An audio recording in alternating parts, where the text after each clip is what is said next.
Oh wow, it's beautiful out here. Let's check on this chicken. Smells good. Woo, looks good. Hey, what's going on?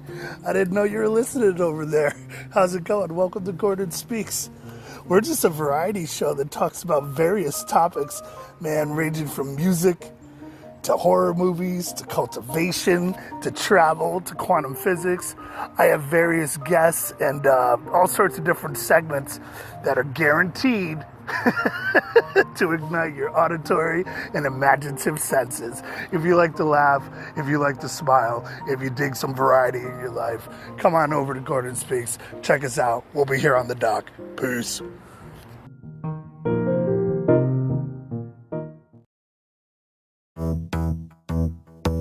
Coming to you from the Paranormal Warehouse, Destination Mystery paints the story for paranormal content, abnormal adventures, and the fun behind the investigations. Each week, Mike and Melissa will bring a new adventure that includes going to some of the most remote places in the West. They will tell the story behind the investigation and share with you the evidence they discover. This is not your regular paranormal show. These episodes will bring new content from locations that no one would think to investigate or explore. We will not only tell the spooky story, we will go to the location where the spooky story originated. Fasten your seatbelts as we take you on an adventure that will make you question what's normal and what's paranormal.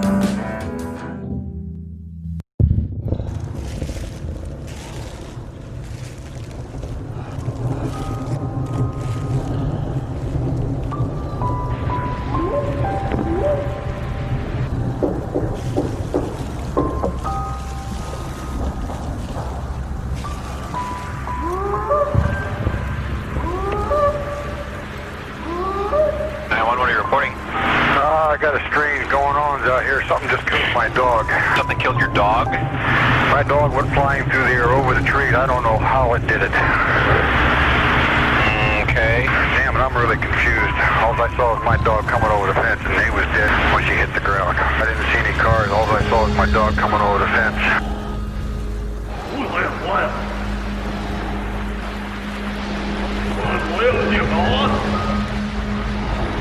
911, what are you reporting?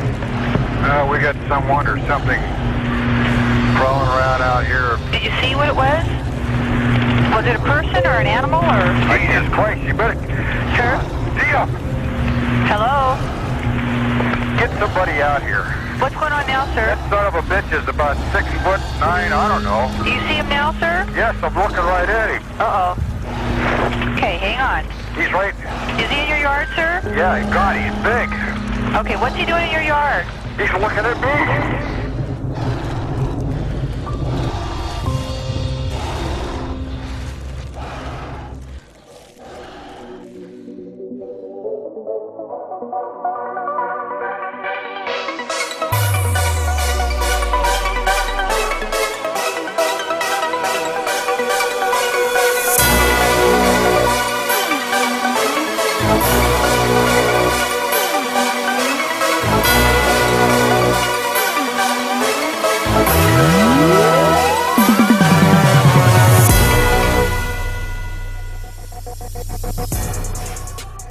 Hello, everybody, and welcome to the show. You're listening to Bigfoot in the Citizen Scientist podcast. I'm your host, Tyler, and I want to thank you for being here.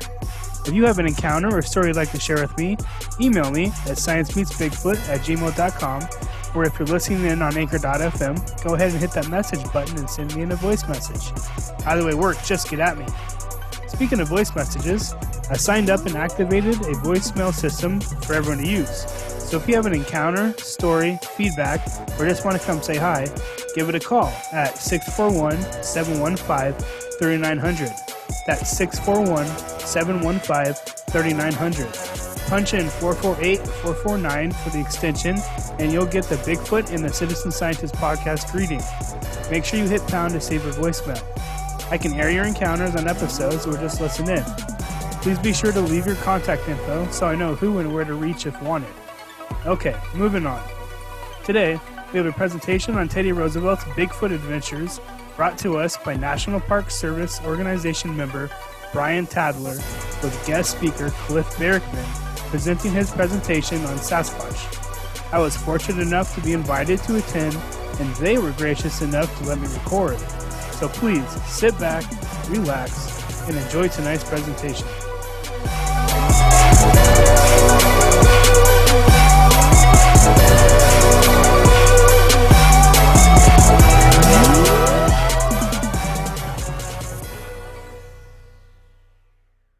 Published in 1893. You realize that was during the time that I served as United States Civil Service Commissioner. Wilderness Hunter. This Saturday, we celebrate the anniversary.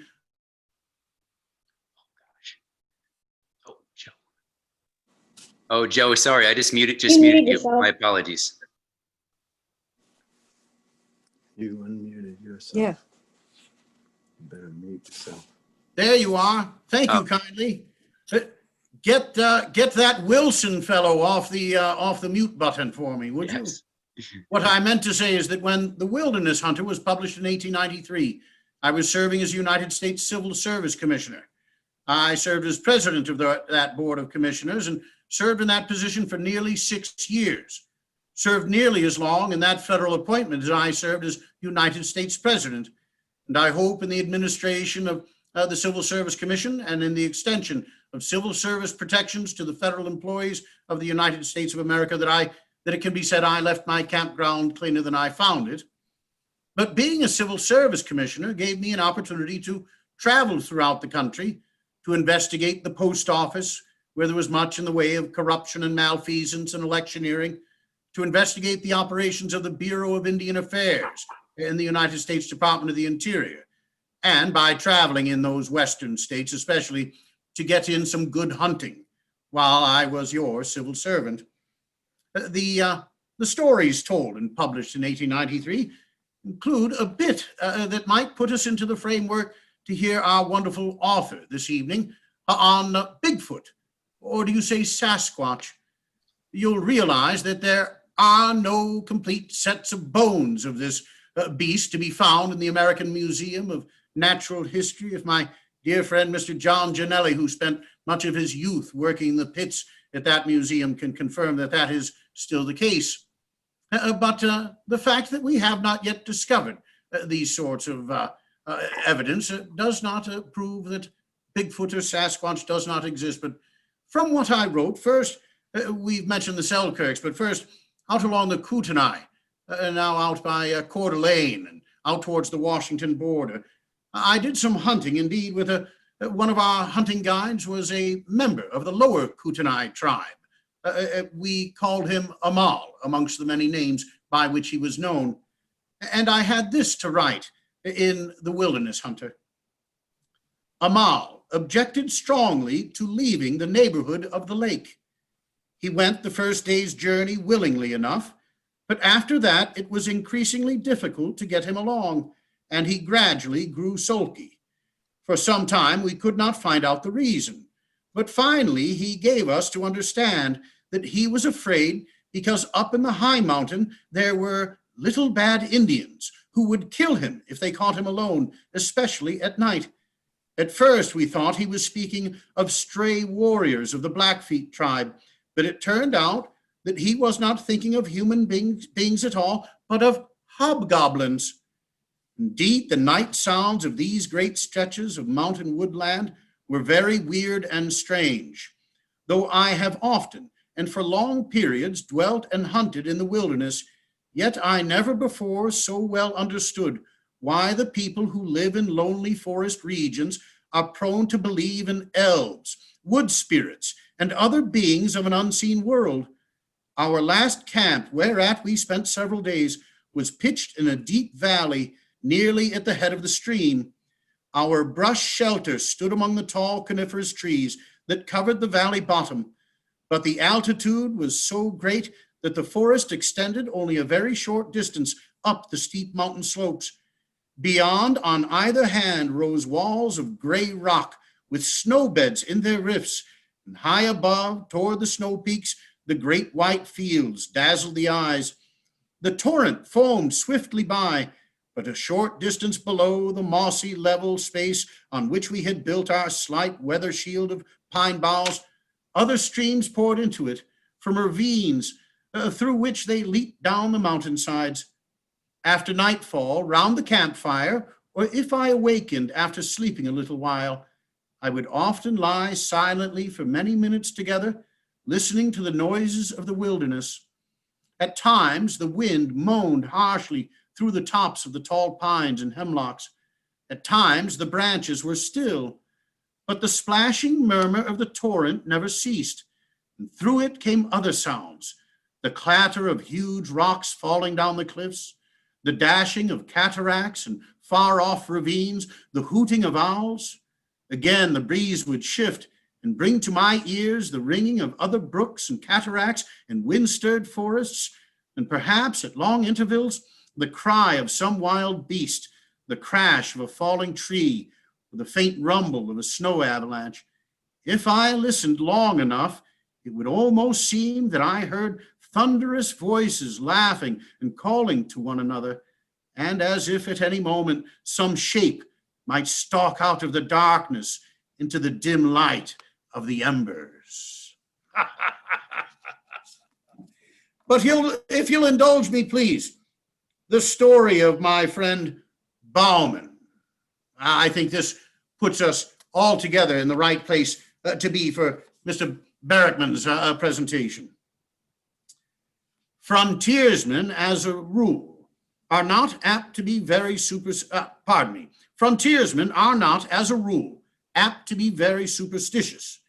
They lead lives too hard and practical and have too little imagination in things spiritual and supernatural. I have heard but few ghost stories while living on the frontier, and these few were of a perfectly commonplace and conventional type. But I once listened to a goblin story which rather impressed me. It was told by a grizzled, weather-beaten old mountain hunter named Bauman, who was born and had passed all his life on the frontier. He must have believed what he said, for he could hardly repress a shudder at certain points of the tale. But he was of German ancestry, and in childhood had doubtless been saturated with all kinds of ghost and goblin lore, so that many fearsome superstitions were latent in his mind.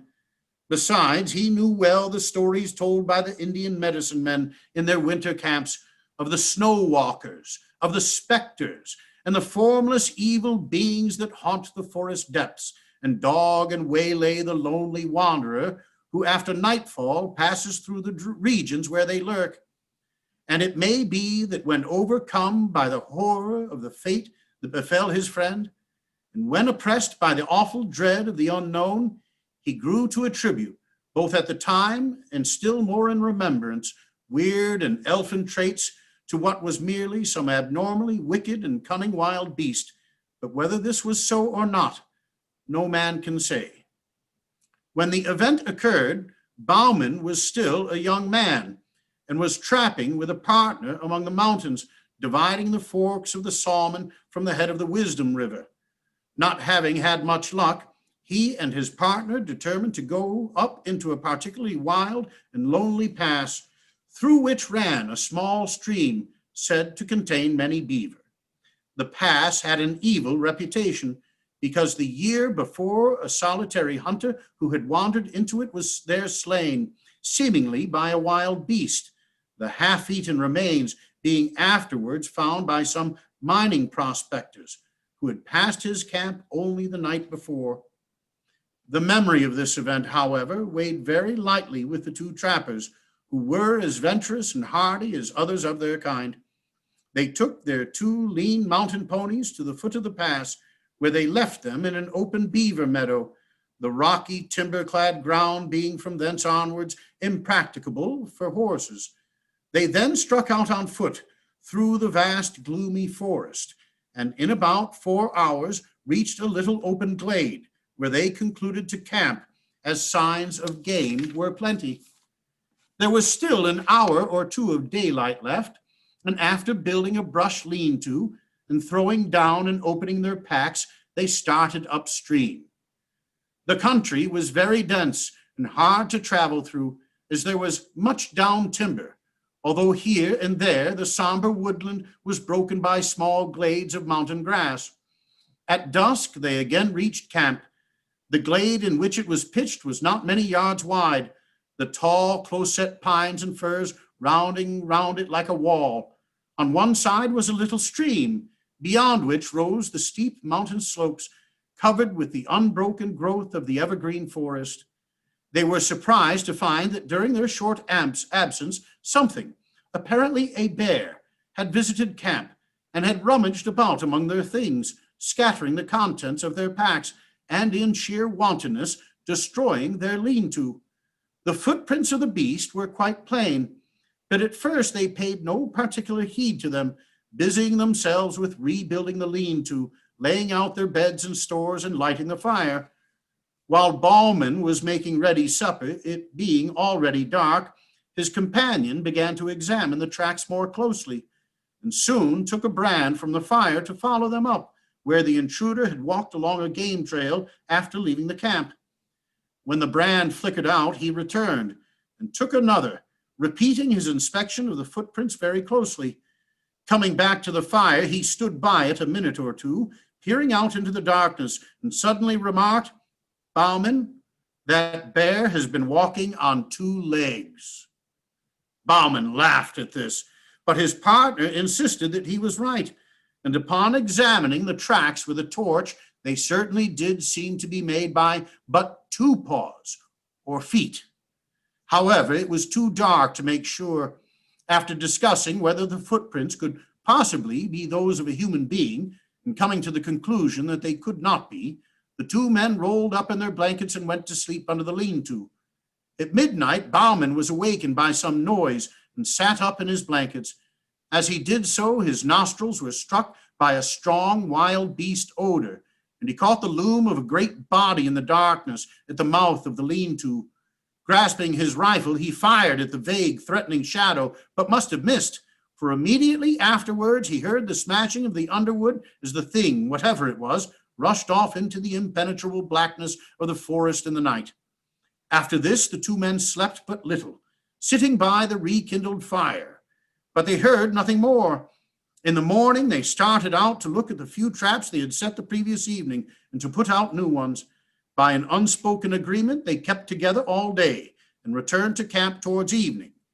On nearing it, they saw, hardly to their astonishment, that the lean-to had been again torn down. The visitor of the preceding day had returned, and in wanton malice had tossed about their camp kit and bedding and destroyed the shanty. The ground was marked up by its tracks, and on leaving the camp, it had gone along the soft earth by the brook, where the footprints were as plain as if on snow. And after a careful scrutiny of the trail, it certainly did seem as if, whatever the thing was, it had walked off on but 2 legs. The men, thoroughly uneasy, gathered a great heap of dead logs and kept up a roaring fire throughout the night, one or the other sitting on guard most of the time. About midnight, the thing came down through the forest opposite across the brook and stayed there on the hill for nearly an hour. They could hear the branches crackle as it moved about, and several times it uttered a harsh, grating, long-drawn moan, a peculiarly sinister sound, yet it did not venture near the fire. In the morning, the 2 trappers, after discussing the strange events of the last 36 hours, decided that they should shoulder their packs and leave the valley that afternoon. They were the more ready to do this because, in spite of seeing a good deal of game sign, they had caught very little fur. However, it was necessary first to go along the line of their traps and gather them, and this they started out to do.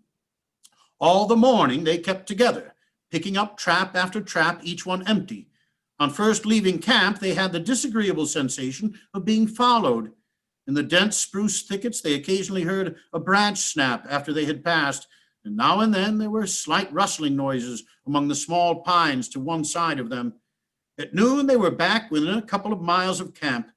In the high, bright sunlight, their fears seemed absurd to the 2 armed men, accustomed as they were through long years of lonely wandering in the wilderness to face every kind of danger from man, brute, or element.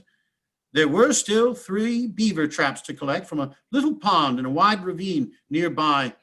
Bauman volunteered to gather these and bring them in, while his companion went ahead to camp and made ready the packs. On reaching the pond, Bauman found 3 beaver in the traps, one of which had been pulled loose and carried into a beaver house. He took several hours in securing and preparing the beaver, and when he started homewards, he marked with some uneasiness how low the sun was getting. As he hurried towards camp under the tall trees, the silence and desolation of the forest weighed on him. His feet made no sound on the pine needles, and the slanting sun rays striking through among the straight trunks made a gray twilight in which objects at a distance glimmered indistinctly. There was nothing to break the ghostly stillness which, when there is no breeze, always broods over these somber primeval forests. At last he came to the edge of the little glade where the camp lay, and shouted as he approached it, but got no answer. The camp fire had gone out, though the thin blue smoke was still curling upwards. Near it lay the packs, wrapped and arranged. At first, Bauman could see nobody, nor did he receive an answer to his call. Stepping forward, he again shouted, and as he did so, his eye fell on the body of his friend, stretched beside the trunk of a great fallen spruce. Rushing towards it, the horrified trapper found that the body was still warm, but that the neck was broken, while there were 4 great fang marks in the throat. The footprints of the unknown beast creature, printed deep in the soft soil, told the whole story. The unfortunate man, having finished his packing, had sat down on the spruce log with his face to the fire and his back to the dense woods to wait for his companion. While thus waiting, his monstrous assailant, which must have been lurking nearby in the woods, waiting for a chance to catch one of the adventurers unprepared, came silently up from behind, walking with long, noiseless steps and seemingly still on 2 legs. Evidently unheard, it reached the man and broke his neck by wrenching his head back with his forepaws while it buried its teeth in his throat. It had not eaten the body, but apparently had romped and gambled round it in uncouth, ferocious glee, occasionally rolling over and over it, and had then fled back into the soundless depths of the woods. Bauman, utterly unnerved, and believing that the creature with which he had to deal was something either half human or half devil, some great goblin beast, abandoned everything but his rifle and struck off at speed down the pass, not halting until he reached the beaver meadows where the hobbled ponies were still grazing. Mounting, he rode onwards through the night until far from beyond the reach of pursuit. So, Mr. Tadler and guests, I don't know if I believe in Sasquatch, but I can tell you Bauman surely does.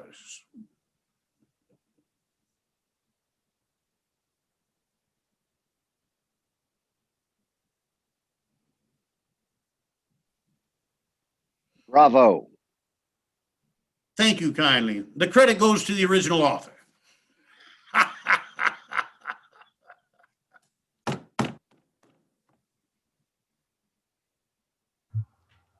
Okay, Brian, is it my turn? Give me a thumbs up. All right, it is my turn. Hence the awkward pause. That's how I try to get into any conversation. I try to do it awkwardly. And I succeed the vast majority of the time because I'm natural at it. I want to thank everybody here for participating in this. I want to thank Brian for inviting me. And of course, you, Mr. President, I appreciate that. It must be very, very difficult to get here from beyond the grave, but I really do appreciate it so much. I thought that this would be a good opportunity to share with the audience here a little bit about the evidence of Bigfoot. It's not just Theodore Roosevelt here, of course. It's the evidence of Bigfoot, because skeptics, God bless them, and skeptics play a valuable role. Don't get me wrong. I appreciate skepticism because there's so much garbage out there, so much BS in the Bigfoot world. Skeptics are very, very valuable to us because they challenge our thinking. And the thing about Sasquatches or any truth is that it can withstand the scrutiny. And skeptics supply that, essentially. So I want to share with you a brief overview, and this is very brief, by the way. This is Bigfoot 101, like an introduction to Bigfoot class, Bigfoot evidence. I want to share with you an overview of the available Sasquatch evidence, or the evidence for Bigfoot. So let me see if I can do this and If everything goes right, I should be able to do this. And my screen just went dark. So we'll see. Oh, here it is. I'm going to try to share this. Brian, I see you, Brian. Can you see my screen? I can't hear you. Can you just give me a thumbs up or thumbs down, Brian? Thumbs up. Good, good, good, good. Thank you so much. And from the beginning. All right. Now you see Bigfoot the evidence, right, Brian? I assume? Okay, very good. And I know he's nodding, so I know everybody can hear me. I assume he is. Again, this is the some of the evidence for Sasquatch, right? Because here's the deal. The first thing we need to do is differentiate between evidence and proof. Okay? There's a big, big difference. Evidence is what I represent here on the left, like a footprint cast or purported footprint cast of a Sasquatch. That would be considered evidence. On the right is a witness drawing from a man who claims he shot and killed a Sasquatch in the 1930s. A dead Sasquatch or any large piece thereof would be considered proof because there's no two ways about it. Skeptics would argue on the left that that is fake, that somebody made that or sculpted that into the ground, or it's a misidentification or something like that. But if you come out with a dead body of a Sasquatch, there's really no two ways about it. It's what it is. And that is what is unfortunately going to take for proof, which is why I don't bother trying to prove Bigfoot is real. I just give you the evidence. I'm not a gun guy. I'd probably just end up hurting myself or some of my friends I go camping with. It's just better to leave firearms out of my hands. But anyway, that would be the two main differences, proof versus evidence. But evidence is important for science. What you're looking at now is a chart that basically outlines what science is. Science is not a body of knowledge that is jealously guarded by academics in the White Tower who don't want to share it and keep all the plebeians and the serfs below them. That is a paranoid, weird view, and that's not what science is. Science is a process. It is a process to find out what is true. So we all do it every day, but science has kind of formalized the process so they can get it right every time. And so let's start at the top, and I'll walk you through the scientific process. It basically starts with a question that arises from the facts, because facts are all around us, you know? And if you have a question about those facts, then you say, well, I wonder if this could be true. And you kind of answer your own question, or you give a possible answer to your question, and that is called a hypothesis. Okay, now you go gather evidence. Basically, you try to find things that will support or refute your perspective, your answer, your hypothesis. And then you test your hypothesis. Or does the evidence that you gathered, does it support your hypothesis or does it refute it? If it supports it, then we look at the flow chart to the left and we try to go gather more evidence. If it does not support your hypothesis, then you have to go back and make a new hypothesis. That's just the way it is. And you keep doing that. You rinse and repeat that over and over and over again, because the goal of every scientist, whether you have letters behind your name like PhD, or whether you're like myself, a citizen scientist who believes in the scientific process and thinks that logic and evidence are important for belief, then you continually try to prove yourself wrong. Trip out on that. A scientist is always trying to prove him or herself wrong. Because if you cannot prove yourself wrong, then maybe you're right. But you never stop trying to prove yourself wrong. They're still trying to prove Einstein wrong. It's been over 100 years since his general relativity theory was released, and we're still trying to prove it wrong. And there's been a few tweaks here and there for it, like even the law of gravity, for example. All tweaks here and there, which is why there are theories. But at the end of the day, you're trying to prove yourself wrong. And maybe you can, maybe you can't. Well, for me, I started with these facts. These are indisputable facts. No one can refute this, or you can, I guess, but you'd be wrong. But no one can refute these. These are facts. The first one basically says for over 400 years, people have reported seeing large hair-covered man-like animals in the wilderness areas of North America. That is a fact. We have evidence of it. Sightings of these animals continue today. Real or not, these reports are often made by people of unimpeachable character. That is also true. Undisputable. The third one says for over 70 years now, people have been finding, photographing, and casting sets of very large human-shaped tracks. Most of these are discovered by chance in remote areas, and these tracks continue to be found to this very day.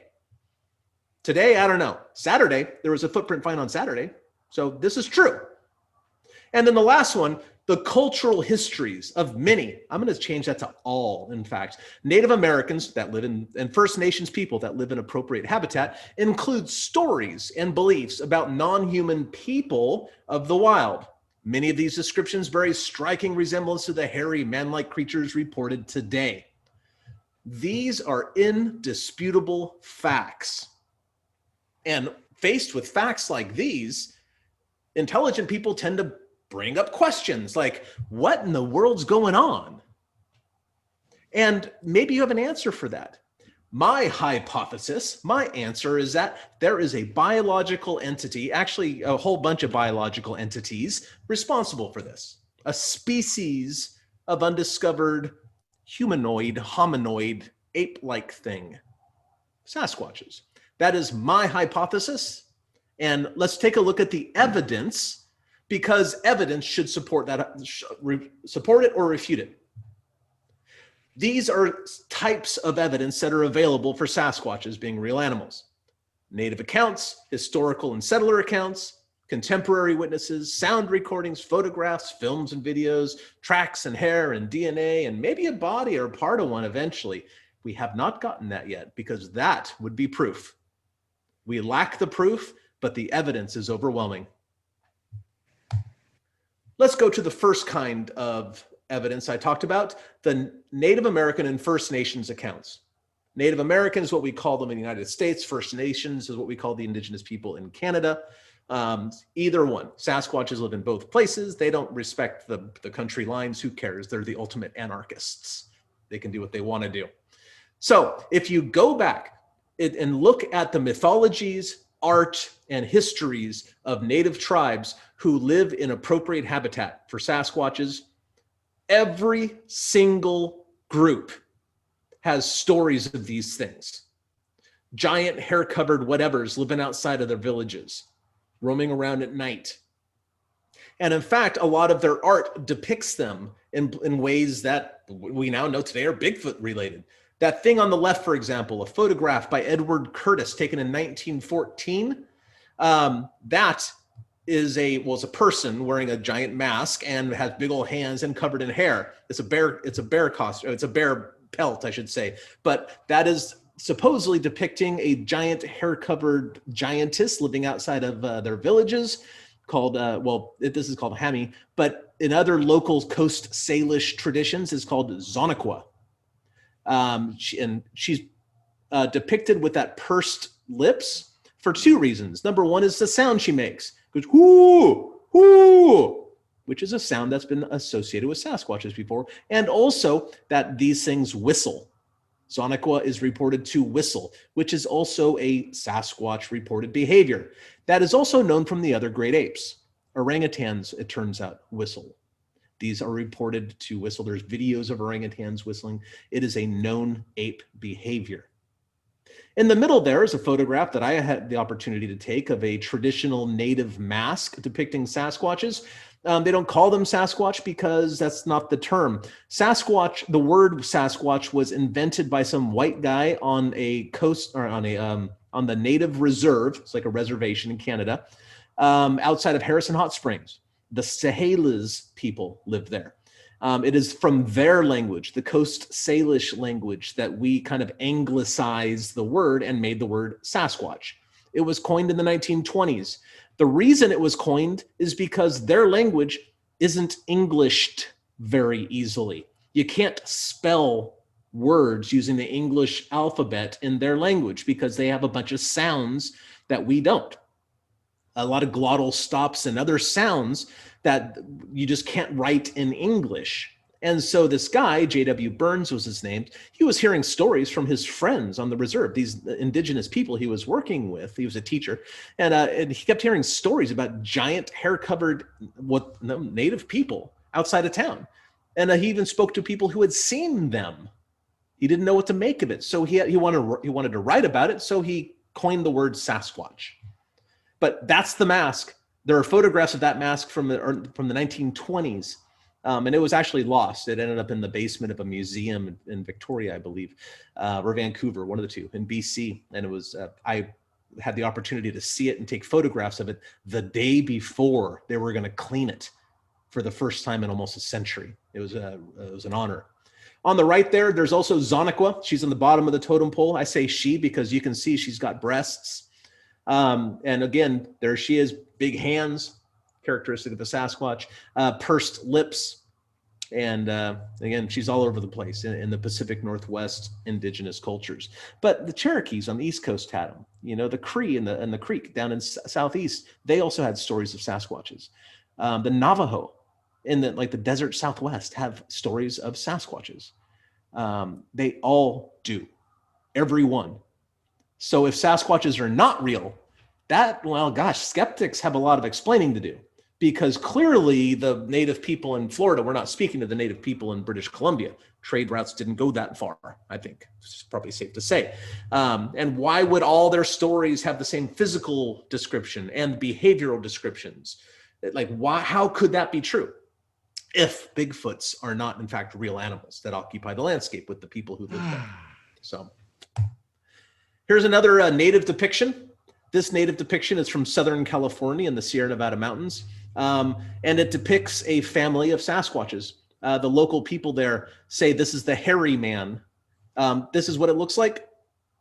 The black lion master there, but that's what it really looks like. And, cut us some slack. If you're not seeing it, it's all washed out. Well, you're not going to look good. You're not going to look this good when you're 800 to 1,500 years old either. And that's how old these are. And these are natural buried eyes and all that sort of stuff. We're lucky this exists at all.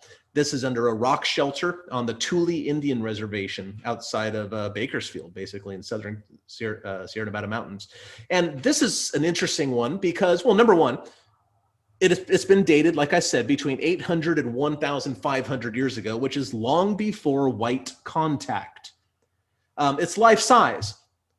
Hairy guy on the right-hand side is 8.5 feet tall. It is life size for a Sasquatch. And this particular tribe, this is the only known tribe that actually incorporates Sasquatches into their creation mythology, their creation story. Very briefly, the creation story goes something like this. Hairy Man, which is what they call this, is talking to Coyote. And they're kind of talking about how to create all the other animals. Coyote is saying, you know what, all the other animals should walk on 4 legs like me. And Hairy Man is saying, no, they should walk on 2 legs like me.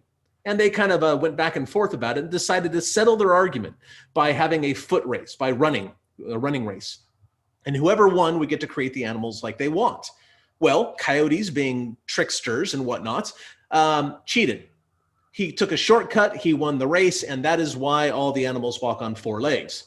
Well, Hairy Man, being the smartest of all the animals in the woods, found out pretty quick, and he was pretty upset about it, which is why he's crying. You can see the tears coming out of his eyes. And human beings sprang from the tears of Hairy Man. And that is why we walk on 2 legs, not 4.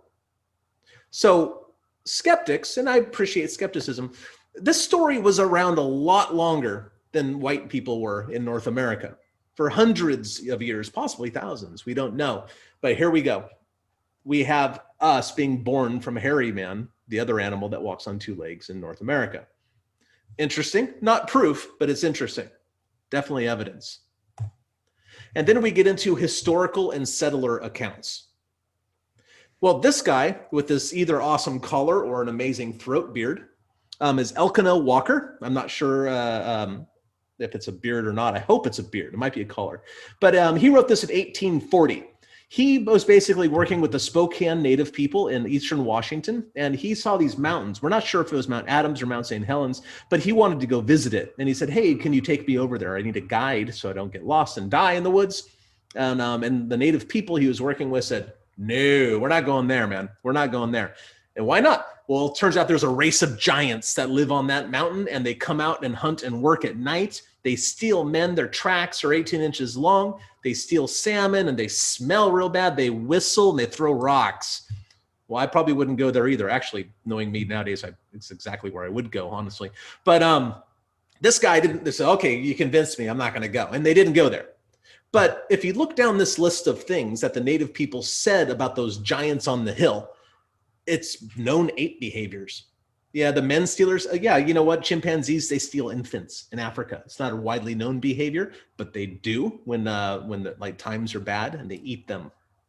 Baby stealing is a real thing amongst living apes today. Sasquatch tracks are 1.5 feet long. Well, about 14, 15 inches up to about 17 inches. It jibes. Sasquatches have been encountered many times stealing salmon out of nets.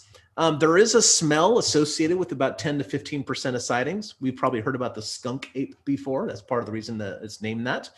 And Sasquatches whistle, like I previously mentioned, and so do orangutans. Oh, the strong and intolerable smell, by the way. Gorillas have a scent gland in their armpits that exude a similar smell that's described similarly to Sasquatches, and they do so under stressful situations like encountering people. And of course, stone throwing is a known ape behavior, but some of these ape behaviors weren't known before Jane Goodall and Diane Fossey did their pioneering work on primates in the 1960s and 1970s. But here we have a story from 1840 describing known ape behaviors associated with these giants that live on the mountains. Well, again, evidence. And then, of course, we come across the Bauman story, which we all had opportunity to hear. This is not an actual depiction of what happened in the Bauman story. I thought I'd put that out there, but it is an excellent picture of a Sasquatch and Teddy Roosevelt. It's kind of hard to find pictures of Sasquatches with presidents nowadays for some reason, but here's one. Of course, and I'm a nonviolent Bigfoot researcher. You should know that. But the Bauman story, I mean, you heard it. Something was walking around on 2 legs. Not a lot of things do that out in the woods. And then, of course, as the dominant European culture was filling in the center part of the United States, because the Europeans came over and they dominated the East Coast, Russians and Spaniards were on the West Coast, and eventually they filled out the center part, trying to connect the 2 coasts, so to speak. As they moved into the interior, into the wilderness areas there, they certainly ran across Sasquatches. They ran across all the animals in there. Here's a small sampling of some of those stories that were told in newspapers.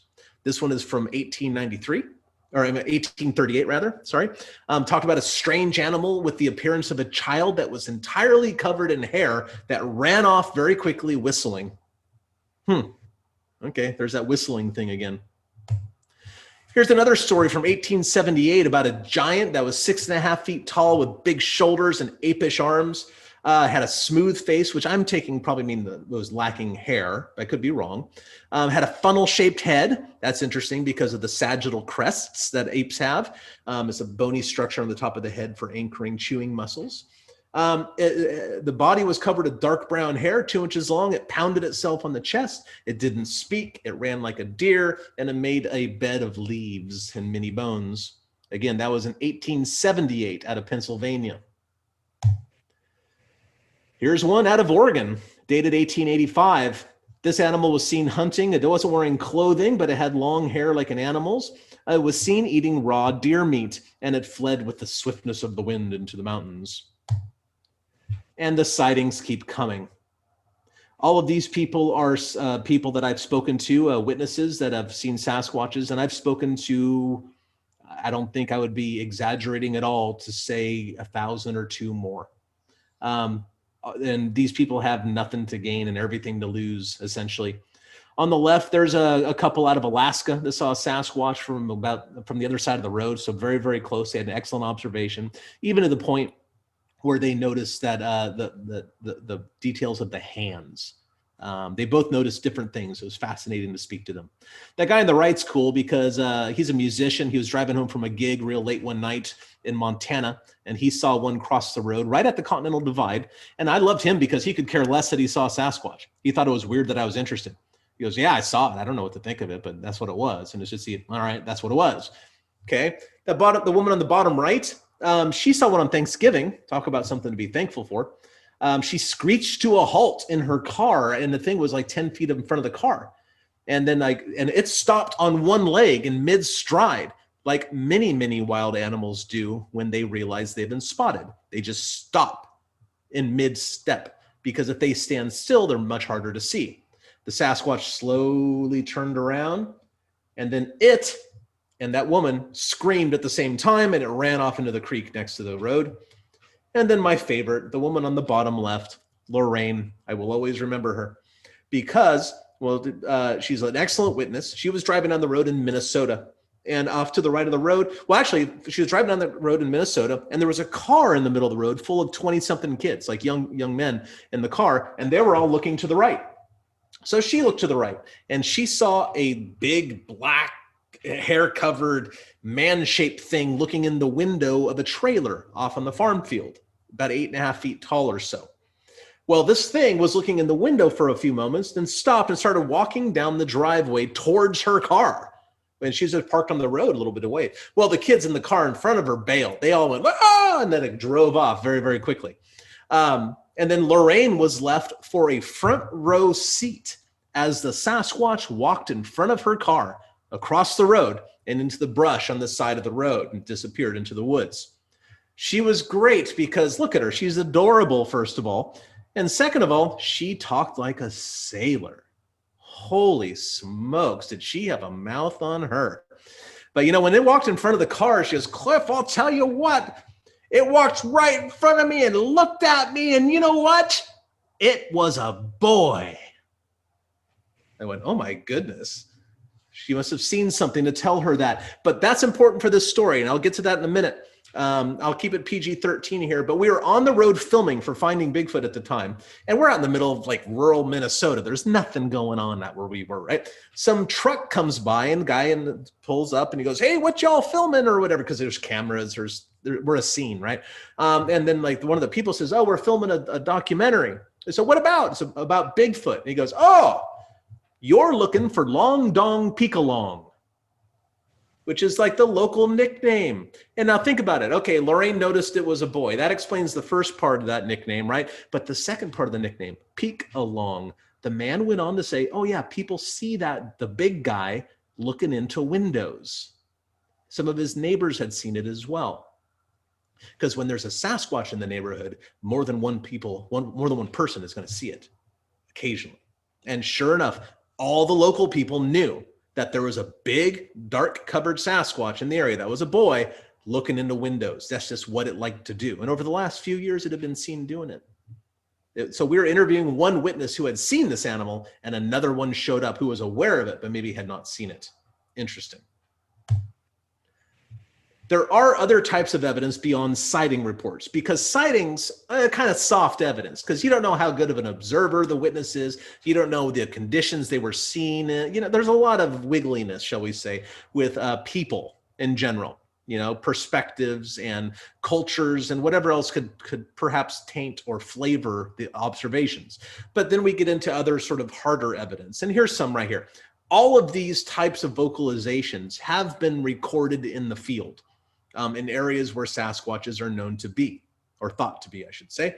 I was going to play some for you, but when our sound check with Brian the other day, we were having trouble with the audio. So I'm just going to have to put that in your court, shall we say, that you're going to have to go out and do some searching online for recordings, because I was not able to make them play over the recording here. So let's move on to something a little bit more fun.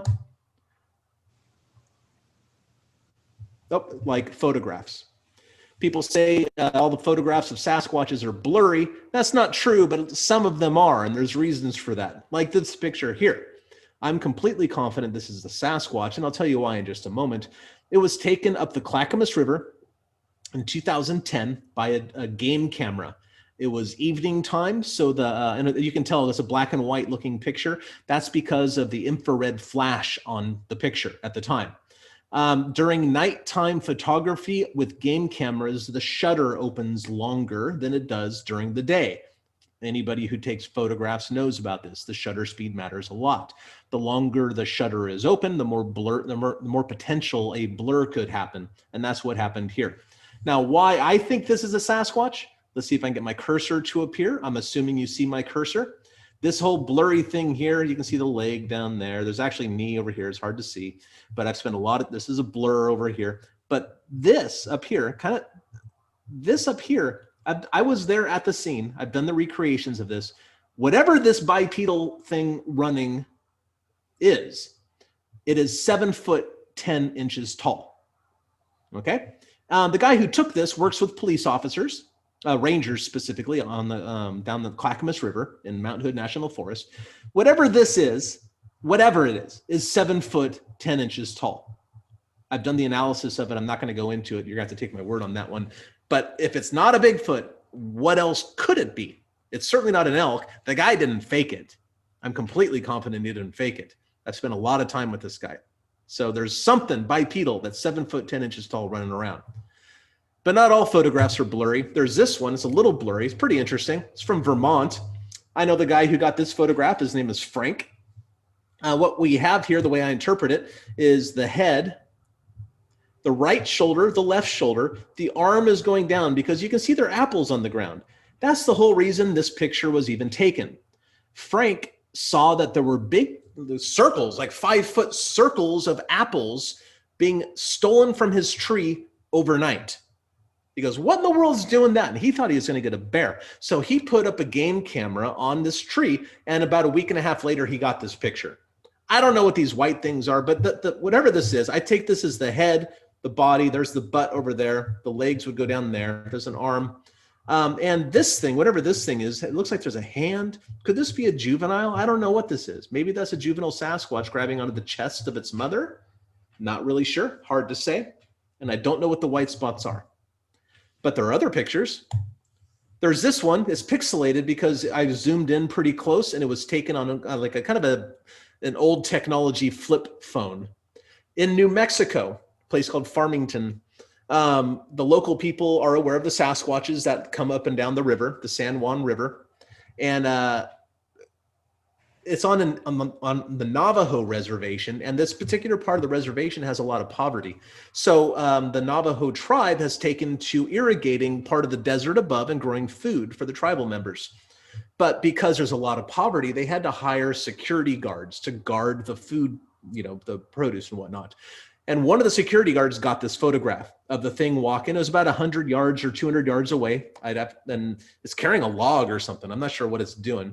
But I didn't get a chance to speak to the witness. I spoke to his colleagues, his coworkers, who several of which had seen Sasquatches while on their job.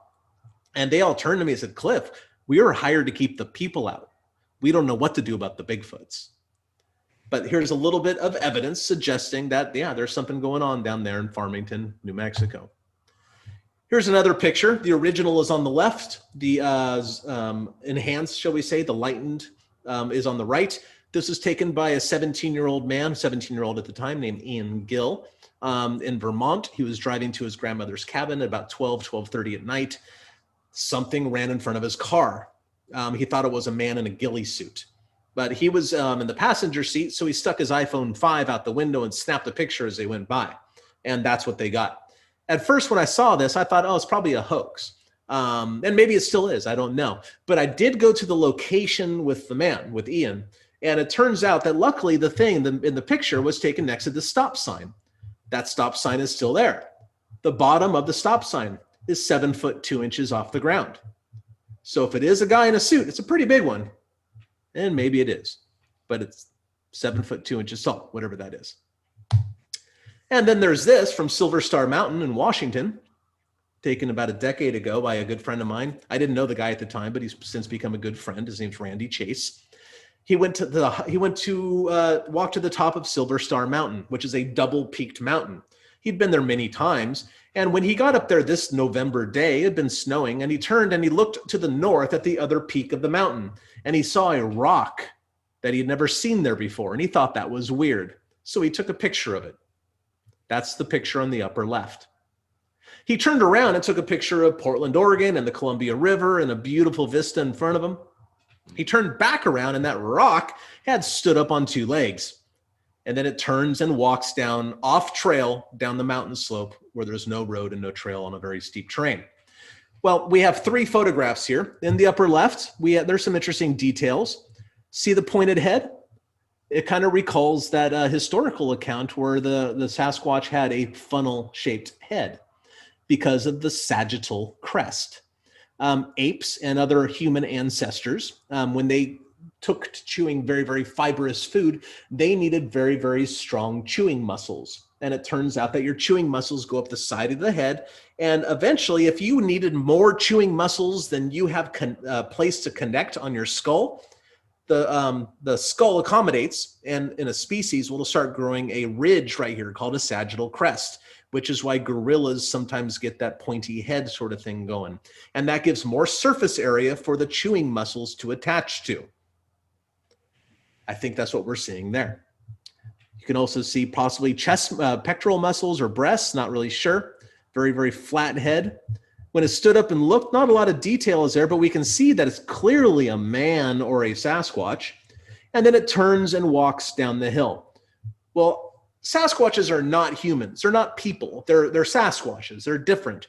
And their bodies are built differently. So I took a frame from the Patterson-Gimlin film, which has not been proven fake. I know we have over 100 people listening right now, and some of you are going, wasn't that proven fake? Like, what about him admitting on his deathbed?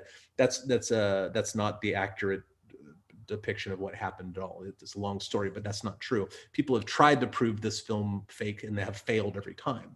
But if we take this Sasquatch, reported Sasquatch from the Patterson-Gimlin film, and compare it to the Silver Star figure, it lines up really well. Like the top of the head compared to the shoulder, compared to the top of the rump right there, where the hand or the bottom of the rump is, to where the hand is. All of those things are important. The butt is very important for a Sasquatch because your butt muscles are the largest muscles in your body, and they are used for two things. Number one, holding your torso above your pelvis. In other words, an upright posture. And also it's used for bipedal walking. That's why gorillas don't have big butt muscles. That's why bears don't have big butt muscles.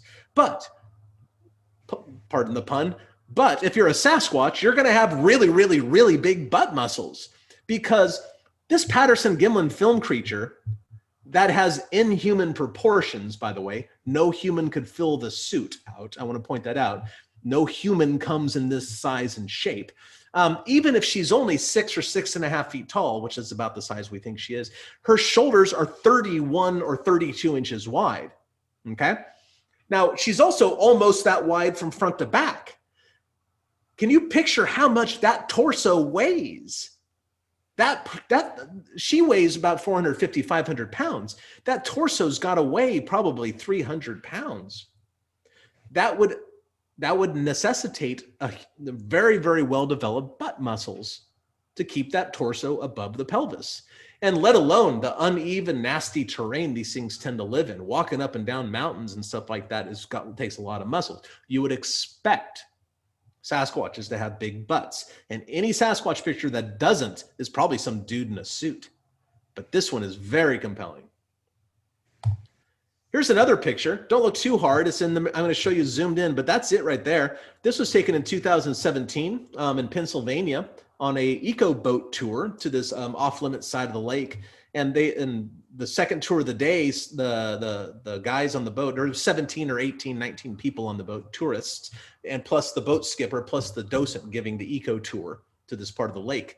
They saw a hairy man with a stick poking something in the lake. And then it stood up and started walking away. And that's when they got these pictures here. Let's zoom in.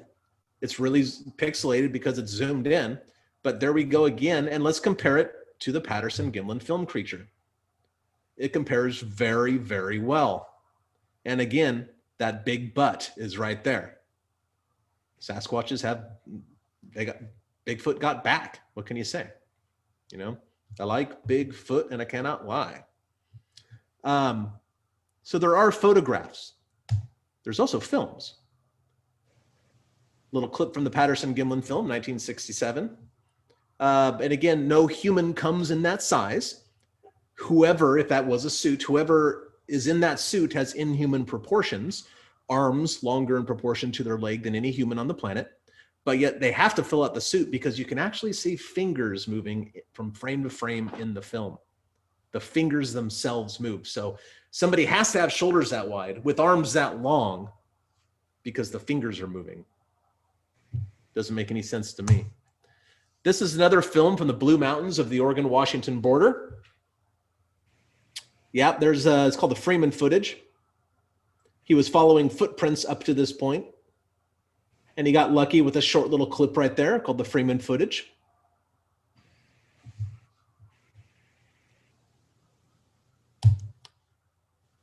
Here's another film taken on thermal imager in Florida. Thermal imagers, in case you don't know, just see heat. They don't see light like our eyes see. Anything that is warm in this picture will be dark colored, like therefore the mammal in the middle that's either clearly a human or a Sasquatch is black because it's the warmest thing in the picture. Everything else is washed out because it rained for the good part of the day here, and water would make everything about the same temperature. So I'll go ahead and try to restart this again.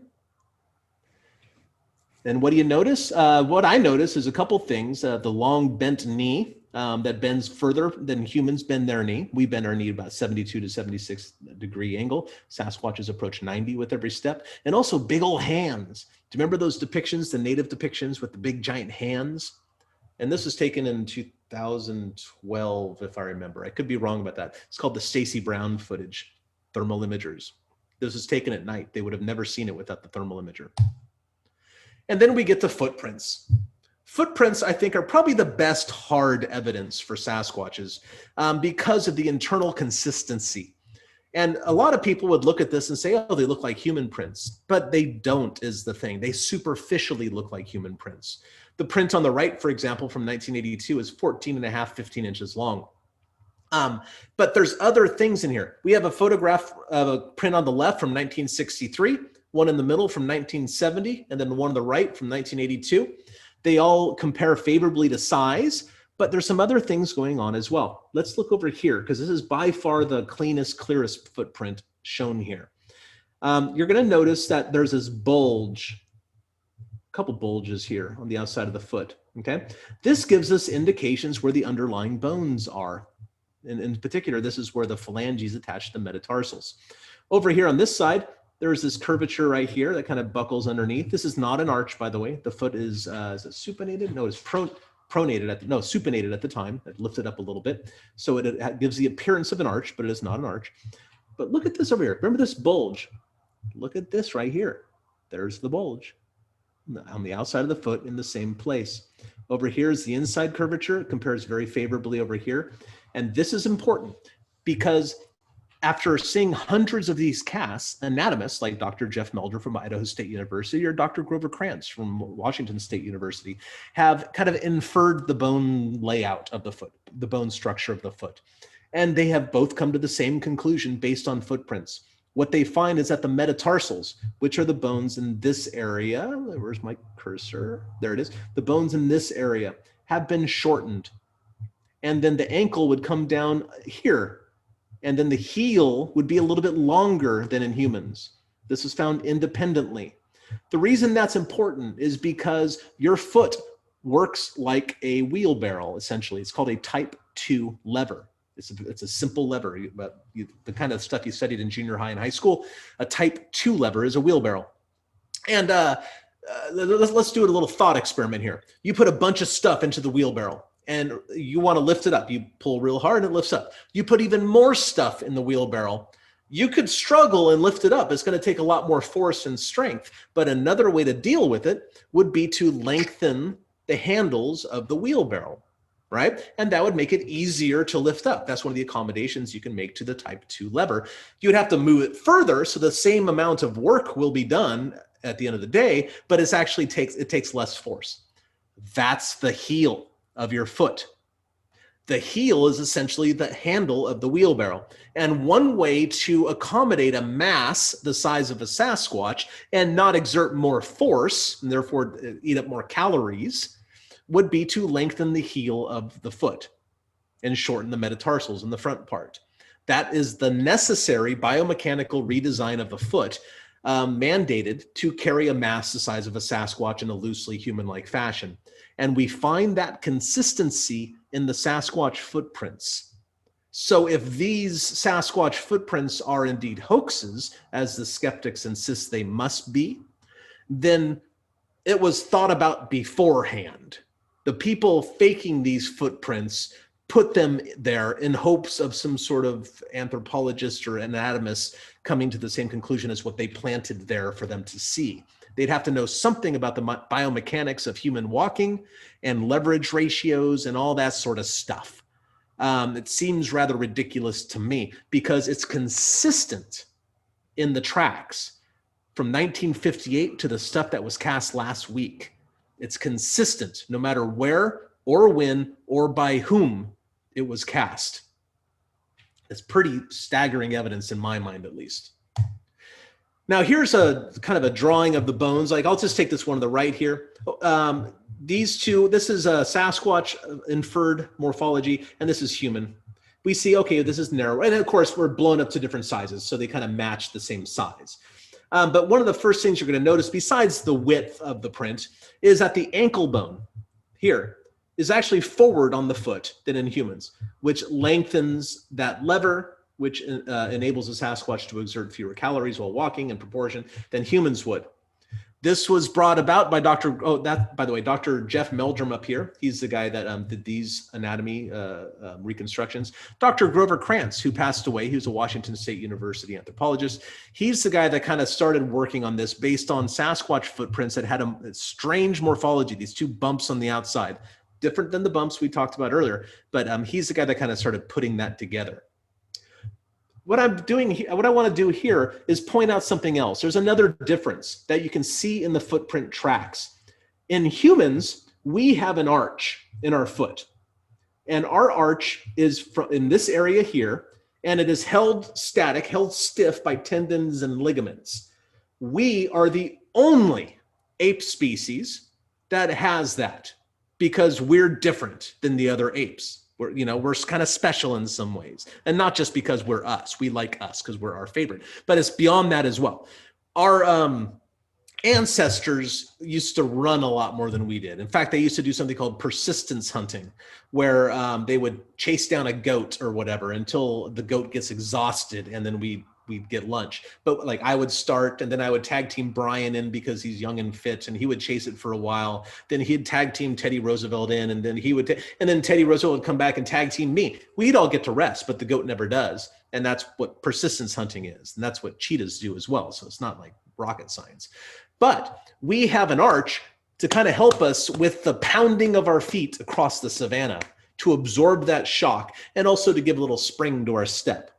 That's also, by the way, why we lost our hair covering. Turns out we have approximately the same number of hair follicles as all the other great apes do. Now, hair doesn't come out of them, but they're there. Whenever you get goosebumps from being cold or scared, every one of those bumps is a hair follicle. But, the genes have been turned off so that they don't produce hair anymore. But they're there. That's why we lost our hair, so we can radiate heat out into the environment. Well, Sasquatches aren't long-distance persistent hunters. They're like dwarves in Lord of the Rings, very dangerous over short distances. So they don't have an arch. So these bones in this area right in front of where the ankle is, they move together kind of like the middle of my hand does, and it's called a mid-tarsal joint. It's actually a bunch of bones moving together, but they work together, so it's called a mid-tarsal joint. And you can see signs of that in the footprints. Right here is a diagram. See, when we push off on the heads of our metatarsals, the very front part of our metatarsals, and our toes. Sasquatches and all other ape species push off in the entire front part of the foot. And when they push, sometimes a mound of dirt is raised right behind the metatarsals. You can see it here. This footprint cast is from 1967. This one is from 1958. Same cast. This one here is this cast here. And sure enough, that same signature is there. We didn't know about that in 1967, let alone 1958. The first time that was published in a scientific journal was by Dr. Jeff Meldrum in 2000 or 2001. Yet you go back and you see the foot morphology of this feature to the very, very first known Sasquatch footprint cast, pictured here, 1958.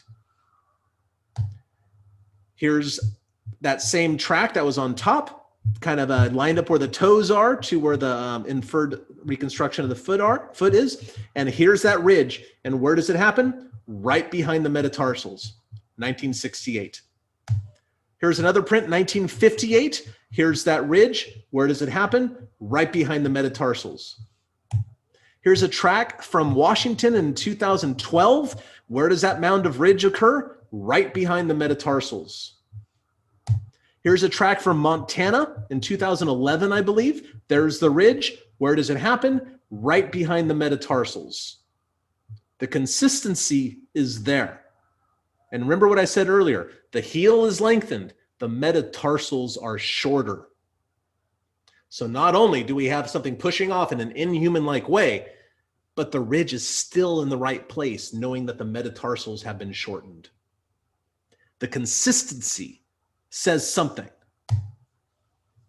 And then, of course, when we get into footprint tracks, we start discovering we have tracks of the same individual Sasquatch from the same area again and again and again. On the left, that's one animal from 91 and 92, cast by different people, a few miles apart. On the right, there's 86 and 88. Different people cast it, same general area, a few miles apart. All of these are from the same animal. All of those. Look at the weird shapes, because the Sasquatch foot is not held static like your feet are by that arch of the tendons and ligaments and all that jazz.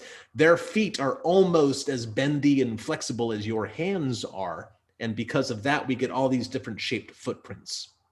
Because the footprint is not the shape of the foot. It is the shape of the damage done to the ground by the foot as the thing walks by. If you look closely on a couple of these casts, you actually get skin ridge detail, fingerprints. Well, they're not fingers because they're on the toes, but you know what I mean. Dermatoglyphics is the fancy Greek name for them. People from the FBI have looked at these. They deem them to be real fingerprints. Of what of, they don't know. There's other body parts as well that have been in contact with the ground, which makes sense because you think about even your lives, even our domesticated human lives, how many parts of your body besides your feet touch the ground every single day? Quite a few. We have hands here. This is a knuckle right here. Here's an interesting knuckle print with a thumb going out to the side. You can even see the thumbnail right there. Yeah, this is a butt. By the way, this is a butt print. They have sat down before, and a couple people have actually got the cast. And this is a skookum body cast where the butt was here, the thigh. You can see where the heel strikes the ground here a couple times as it moved around. And finally, I think the congruency of data says something here too, because I thought as a fun experiment, I would look at a map of where black bears live, because black bears are kind of the other large omnivore that inhabits North America. And I found one in California here. So inside the red over here is where black bears are known to live in California. Okay. Now over here on the right, all these the blue and red dots, those are purported Sasquatch sightings. When you look at them, yeah, you get a few outliers here and there, like here in the middle of the valley here, or out in the desert, kind of maybe, doubt it, but it's totally congruent. The bears live in the same place as Sasquatches are purported to live. Now, skeptics would have to say, well, the people are obviously seeing Sasquatch or bears instead of Sasquatches. They're misidentifying them. Maybe. I doubt it, because these bears are running off on two legs sometimes, all the time, really. So I don't know, either the people, which include police officers, military, clergy, grandma and grandpa, whoever, the observations of Sasquatches kind of cut across the demographics of society. So it doesn't make a lot of sense. But another way to explain it for the skeptics is that people who live in the forest and mountains lie more than people who live in the desert. That could be another logical explanation. Or perhaps Sasquatches are real animals that inhabit a certain kind of habitat, like bears do. Well, I'm coming to the end of my short presentation here. I think there's going to be some questions, but I thought I would end with like, why the heck do I do this? Right? I have a degree in music. I could, well, I mean, it's COVID right now, but I could be playing in restaurants for a living. You know, I play guitar, play jazz guitar. I taught elementary school for 14 years. I could continue my education career as well. Why do I do this Bigfoot thing? It's ridiculous. Kinda. It's fun. That's why I mostly do it. But honestly, I look at my life. I was afforded the opportunity to go Bigfooting on Animal Planet for 9 years. That was pretty cool. I look at other things that have come to me through this Bigfoot pursuit. Most of my best friends, really solid, lovely people. My dog, we found my dog while looking for Bigfoots out in the woods. She was tied to a tree by a leash 10 inches long, left to die out in the woods. I saved her. She saved me. I think we both got something out of the deal. My wife, Melissa, she was a PA on the TV show I worked on. Like, what that is actually important in my life has Bigfoot not given me. So my attempt at all this public speaking and edutainment stuff that I'm involved in is to give something back. Bigfoots are in fact a real animal. I can say this because I've seen one. I've spoken to thousands of people who have seen them. I've found prints, I've tracked them, I've smelled them, I've been screamed at, I've had rocks thrown at me, you name it. I've even seen one. Like, I know they're real. There's no question about it for me. And because I'm privileged enough to know this, I'm thinking, well, what can I do to give something back? Because they've given me everything that's important to me in my life. So since they're real, I know eventually some hunter will kill one, or a trucker will run one down on the way to his logging operation in the morning, and then the whole mystery will be done. I don't want them to be treated like the monsters that gorillas were treated as for the first half of the 20th century. If they were extraordinarily dangerous human hunters, there'd be very few of us left. I'm trying to do something good, because when you look back at the human history, all of the atrocities that we have done to one another is always born of ignorance. And perhaps by educating the public that these things are real, they deserve our respect, and they're not monsters. They're a lot more like us than most people would be comfortable with, in my opinion. Maybe perhaps I can do something good for them when it's all said and done. Screenshot that. If you have a story, you want to share it with me, you have some sort of Bigfoot thing lying around the house you don't know what to do with, you want to donate it to our museum, contact me. If you have further questions, I'm very easily accessible. If there's anything I can do for you, I can do my best to help you, or at least point you in the right direction. So with that, I'll turn it over to whoever's going to moderate. I forget, because, you know, mouth open, brain off. So I'll just turn it over back to Brian and let somebody handle it from there and toss me some questions. We're going to have a moderator just because I know that it's going to get crazy. There's 99 people watching this, and you can't all say things at once. So there's going to be a moderator, and they're going to give me questions, and there you go. Cliff, sounds great. Yeah, we're going to bring in Jeremy Hoyt from Nebraska, actually. Jeremy, come on in.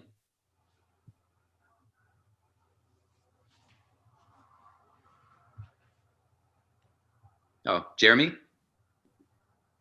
Let's see, where is you guys hear me okay? Sorry gotcha. about that. There he is. Yep.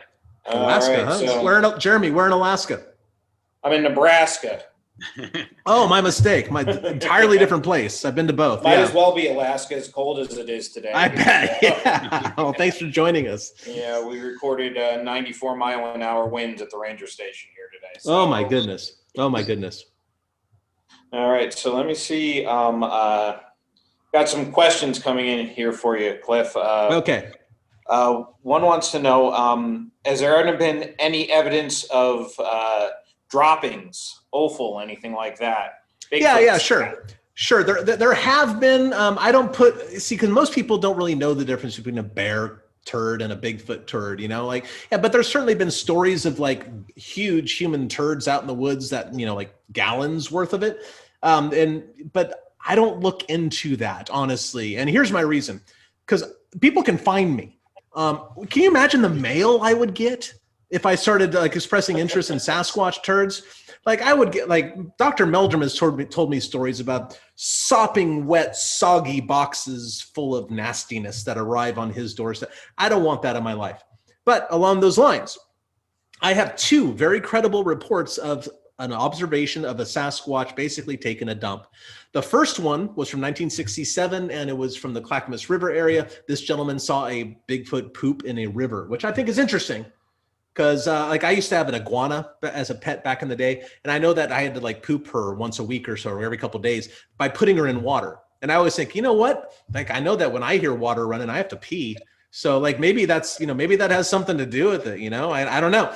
But another observation, Dr. Meldrum shared this with me because he spoke to the witness. Dr. Jeff Meldrum from Idaho State University told me about a Yakima man, a Yakima tribe. Yakimas are a native indigenous group out here in Washington. I believe is one of their tribal officers saw a Sasquatch and was following it from a distance. And he saw it poop and it covered up the poop like a cat did. And I think that's interesting because you'd expect to find like big turds laying around the woods all the time in Sasquatch areas, but you just don't. Skeptics say that's because Bigfoots aren't real, but two observations offer other, possible explanations. But I don't look into it because I don't see what it would get me. I would learn a little bit about what they ate. If I saw a Sasquatch poop, I would collect it, but I wouldn't take any Sasquatch poop from somebody else because a lot of times the lay public, their reasoning is, well, look how big it is. It has to be from a Bigfoot. It's like, I don't know. I think you're underestimating the sphincter of other animals. But like, nonetheless, you kind of hear the song I'm singing. So I don't bother looking for that stuff. It's out there. I'm sure it's out there, but I just don't. I'm not into it. I'm not a cropophile, I suppose. Okay. Excellent. I got a couple here that can kind of be combined into one question. Just different ways of asking the same thing. Missing link, where they are on the sort of evolutionary ladder. Yeah, missing links. Yeah, that's a very common question. And the thing is, there's no such thing as a missing link. That term is left over from the 1600s when Linnaeus was Linnaeus is a scientist that he's a founding father of taxonomy, which is the science of how you name and classify animals. And back in those days, like science was essentially dominated by Christianity. And I'm not going to step on anybody's toes because I'm not talking about Christianity in general. I just want to let you know that. I talk from a scientific standpoint. But back in those days, they had this idea called the great chain of being, where the primitive animals are on the bottom and there's this chain going up to us that is only next to God because we're created in his image and all that sort of stuff. And they figured, okay, there's a progressive link, there's a chain linking, going from the most primitive to the most advanced, which is us. Am I paused? My video seems to be paused, but I'm okay. No? No, you're not. Anyway, I'll keep talking, assuming you can hear me. Well, it turns out that they figured the missing link in that chain. So it's like this idea that doesn't fit in the biology really, because now we know evolution. Well, they didn't know about evolution then, but even after Darwin published his books, like the idea of evolution has been tweaked a little bit, but it still holds true. That's not the way evolution happens. It's not this progression from one to the other. It's actually a big bush. Essentially, they named it like the family tree because a central trunk sort of thing, like a chain. That's not the way it works. Turns out there's a big bush, and lots of different lines go out in every direction, and some of them persist and some of them die off. Humans have persisted, horses have persisted, woolly mammoths have died off. These other little branches on the bush. But so there's no such thing as a missing link. But we can look at our family line, and all the animals on our family line are called hominins. That's the fancy word for them. And we can go back and say, where on the family tree do Sasquatches belong? And that's open for debate. But when you look at their behaviors, there's a couple things that are missing, like the controlled use and creation of fire, or well, I don't know, the tool use, is another one, fashioning and using tools. Yeah, they probably use tools, but, so do crows. That doesn't make them geniuses. It makes them smart animals. And those things seem to be missing from the Sasquatch repertoire. So we have to look back at the hominin family tree to the earliest species that we know did that stuff, and it's Homo habilis. which is a very, like, I'll say archaic, although that word is kind of slowly fading from use in paleoanthropology. But they have a lot of archaic features. They were much more chimpanzee-like than we are today. But so they used it. Homo habilis used those two things. So in my opinion, we have to look before that for the ancestor of the Sasquatch, which leaves us with the Australopithecines. Australopithecines came in two flavors, a thin gracile form that we think eventually led to our ancestors, and a more robust, thick, stocky thing that was essentially a Bigfoot 4 or 5 feet tall. I think that's where we need to look for the ancestor of the Sasquatch. So there's no such thing as a missing link. Biologists don't think like that. It's an antiquated term from the basis of religion. I think we need to look at evolution in a different light in the model that currently seems to check out. So there you go. So these are probably just relict hominoids still persisting in small numbers in various pockets of the world. Okay, let's see what else we got here. I'm getting a bunch of questions about DNA on Bigfoot. Don't know yet. DNA, but I will say that we don't have any body parts of a Sasquatch to test. There have been hairs collected that don't match other animals in North America that seem to be primate in origin. And their hairs, there's been about a dozen or two, maybe something like that. But hairs aren't a good source of DNA. The only available hair in DNA, when it's found at all, is in the medulla. The medulla is essentially the central shaft of the hair, much like the lead of a pencil. So the lead of a pencil is like the medulla. It's like a hollow shaft in the middle of the hair. If there's any DNA at all to be found in the hair, it's always in the medulla. And it's also just mitochondrial DNA, which only comes from the mother's side. Turns out one of the characteristics of Sasquatch hair is that it lacks or has a fragmentary medulla. And I'm sure the skeptics are going, well, isn't that convenient? Well, yeah, but if you have red hair, you lack that feature too. Red-headed people lack a medulla or have a fragmentary medulla, just like Sasquatches do. So no DNA has thus far been collected, especially from body parts and whatnot, but we're working on it. But there is a new development called eDNA, environmental DNA, where you can actually, if you know a place where a Sasquatch went for sure, you can actually test the environment in that area and get trace DNA from them. And that's what we're working on at this moment. Like it's often used, like if you want to find out if you have an invasive like fish species in your pond, you can test the water of the pond and see all the animals that are in the pond. And we're trying to use that technology now in places that might have concentrated trace DNA of Sasquatches. But so far, nothing much to show of it. All right, I had to scroll back to find this one. JP, I think it is, sorry about that. Asking about Bigfoot-like creatures coming over the land bridge, the Bering Land Bridge, and then dividing into subspecies. Do you think that's a possibility? I certainly think that Sasquatches came into North America through the land bridge, because so did horses, elephants, rhinos, and all the other megafauna that we know lived here at one time. But I don't see any reason at this point to think that there's more than one species in North America. The people who think there are subspecies of Sasquatches in North America tend to point to behaviors and the way they look. But, go to the supermarket. All those other bipedal things walking around, no matter how they look or their behaviors, good or bad, are the same species as you. So I don't see any reason at this point to think that there's more than one species of Bigfoot-like critters in North America. Now, that's not to say there aren't in other parts of the world, because we know that certain ecological niches here in North America are filled by black bears, but yet you go over to Southeast Asia, they have sun bears, and they are in fact different species. They've been differentiated for long enough, they've developed different traits. So are there other Sasquatch-like critters that are in fact a different species in other parts of the world? Maybe, I don't know. Or are they the same species? We just don't know yet. But so far, so good.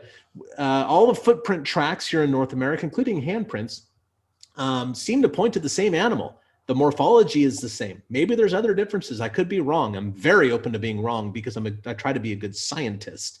As I said at the beginning of this foray here, I'm always trying to prove myself wrong. But so far, I can't. It seems that everything here is in one species, but they certainly came over the land bridge, just like all the other megafauna did. Question. What if they are humans with a very low IQ and no voice? Well, they're definitely not humans because they don't look like us. They don't act like us. Their bone structure is different. They have sagittal crests. They live to be 8.5 feet tall. So they're not Homo sapiens in the true sense of the word. Okay, so they're not humans as such. They are human-like in many ways. Well, how human-like remains to be seen. You were just saying that we are this branching thing. We're discovering more and more species,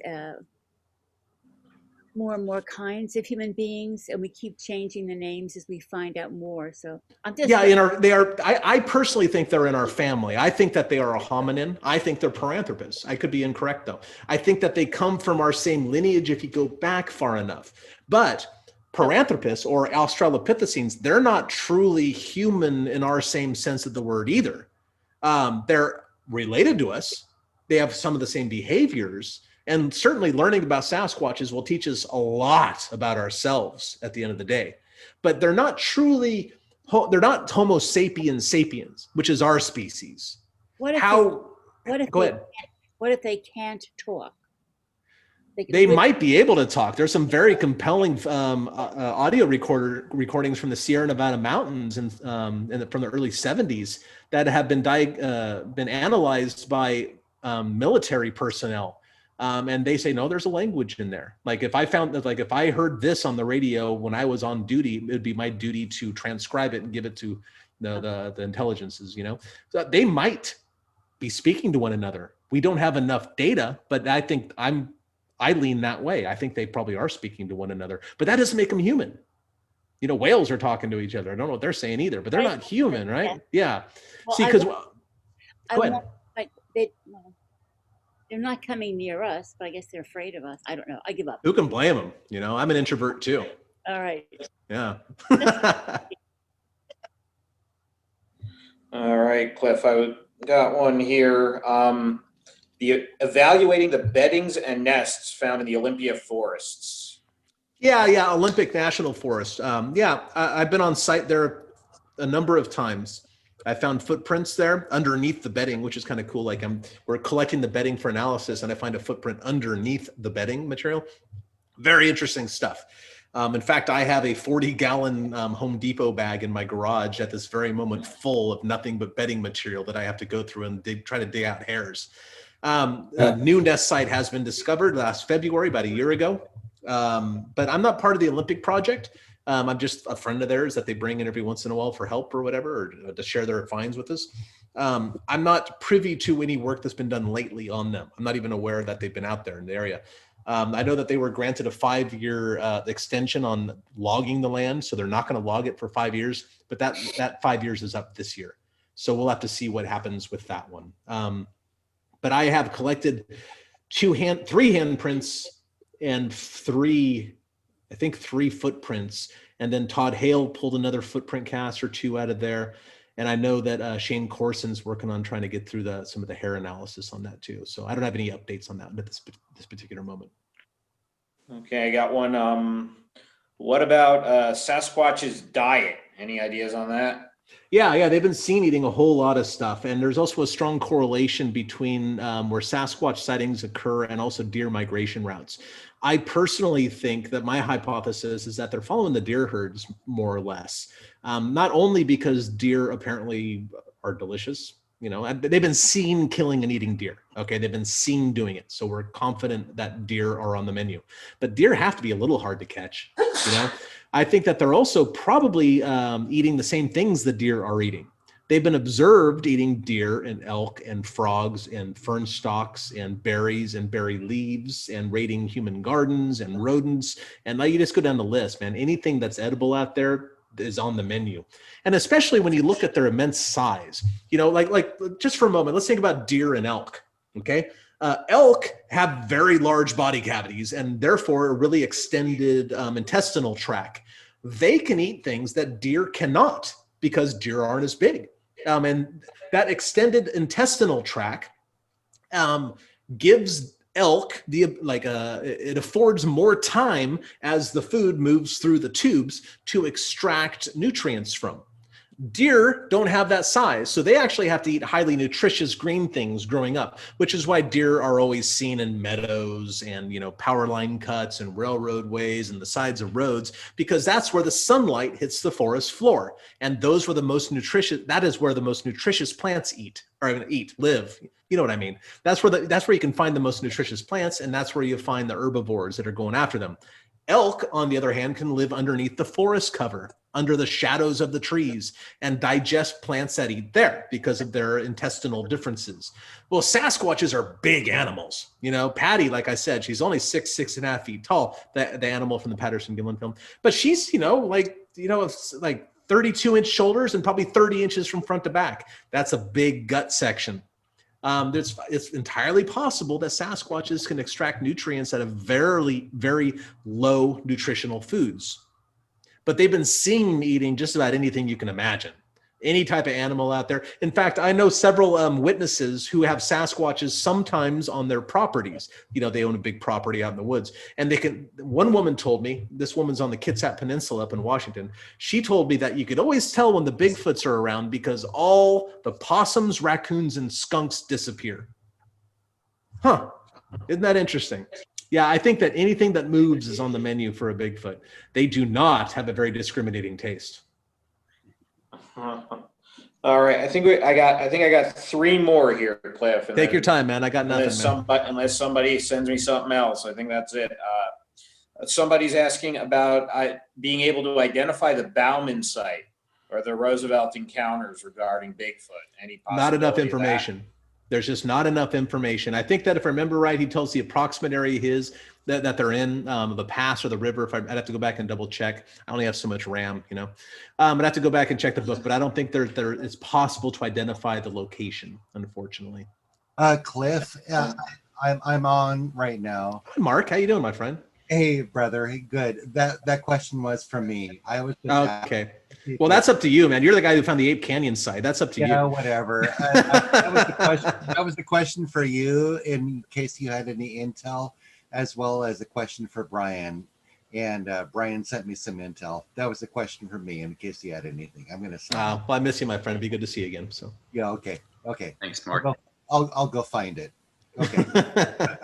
Yeah, that guy found the Ape Canyon site. He can find anything. Excuse me? Oh, go ahead. Go ahead, Dante. I have a question.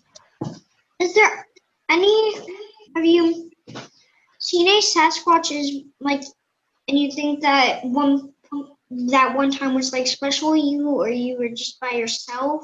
Oh, no. We were filming Finding Bigfoot at the time.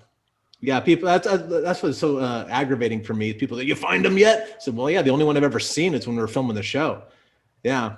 So yeah, but I saw it on a thermal imager. It wasn't a really good sighting or anything like that. That's not much to brag about. Can you describe your find? Well, okay. We were in between shots. We were taking a break, and we were mad at the production team, and they were mad at us.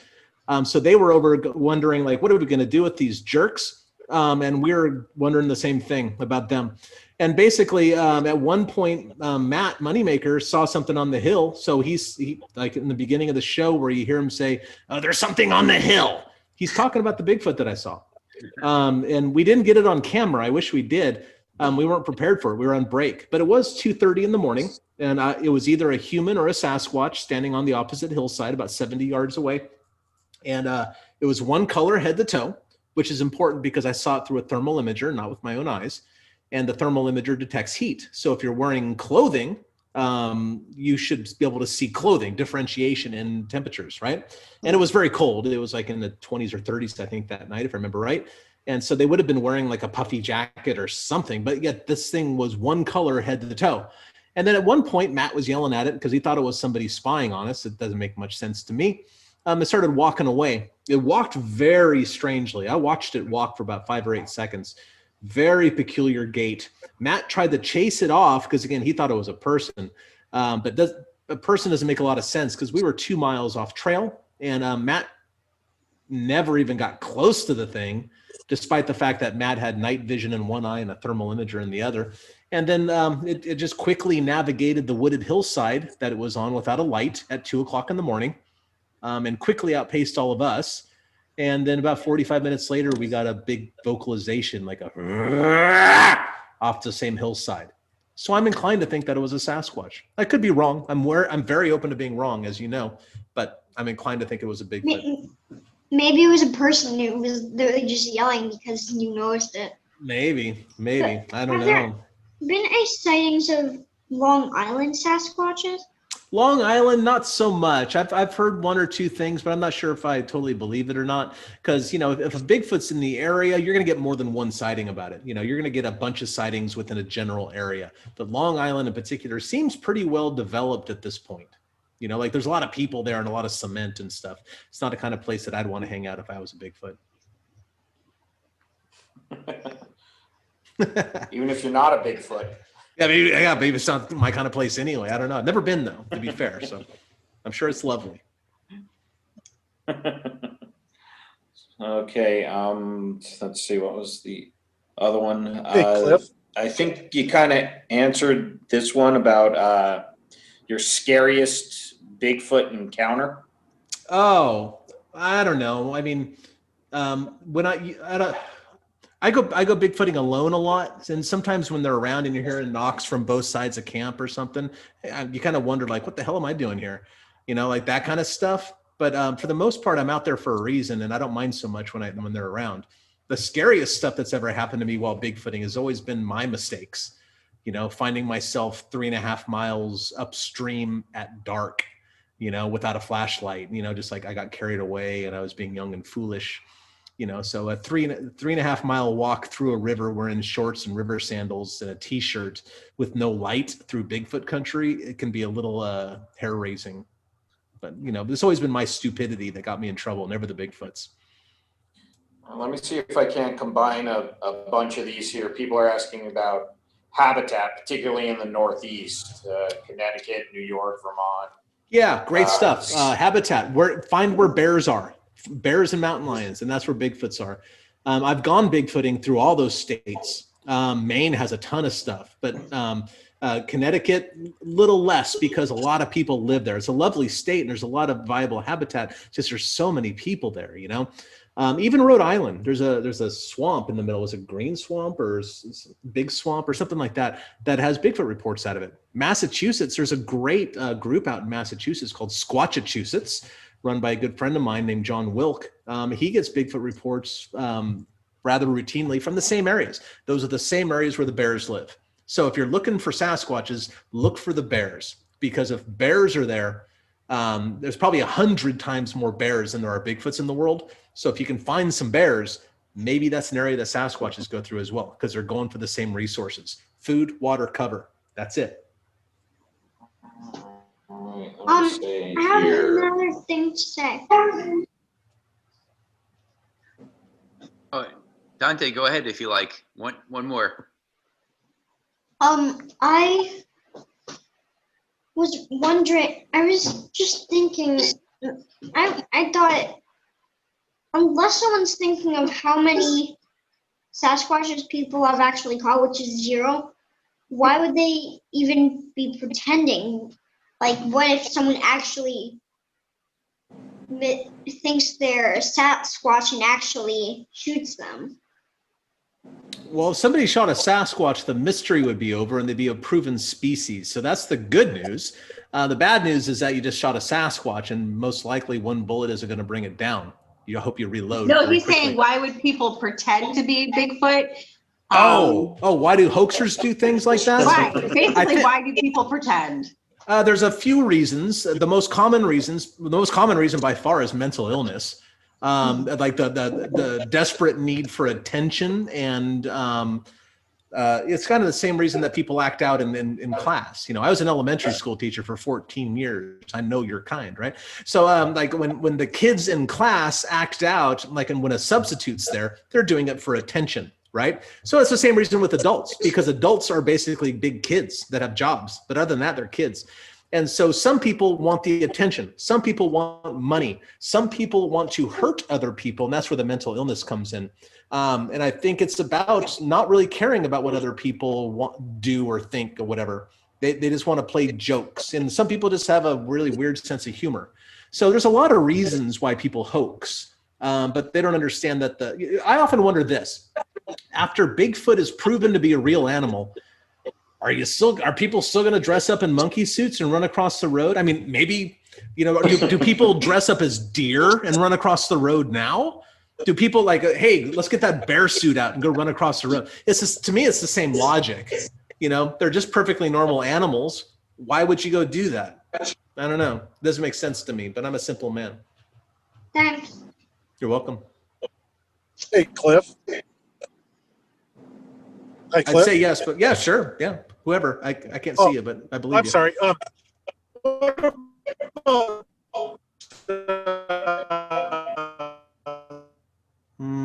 That's, your words are not coming through. They sound cool though. Maybe type it or something like that.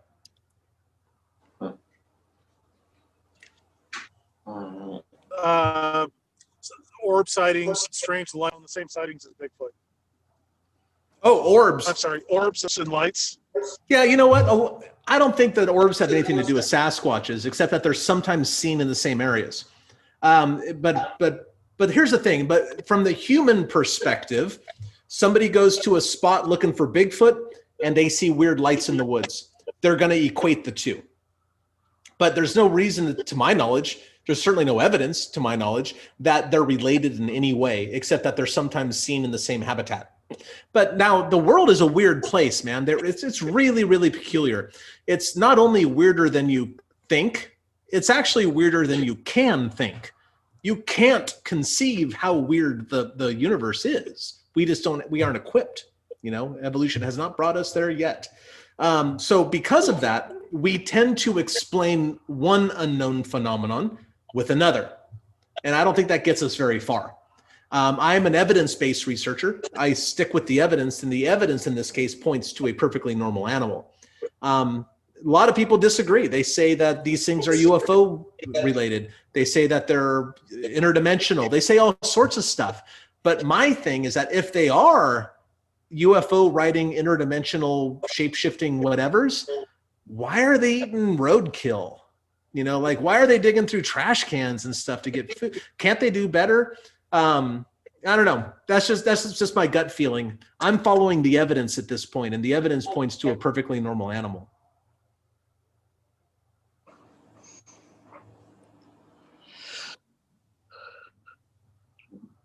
Okay.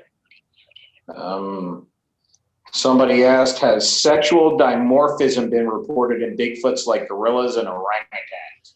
And every other primate species, absolutely. In fact, if you do a scatter graph, it's called, and estimated sizes of observations of Sasquatches, as well as the footprint cast evidence, two big clusters appear, which would indicate a sexual dimorphism.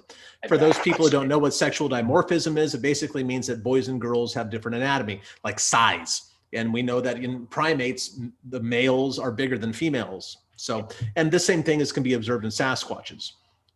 If you look at the footprints evidence, for example, you get a cluster around 14 inches or so and about 16 inches or so of the length of the footprints. That would indicate a sexual dimorphism.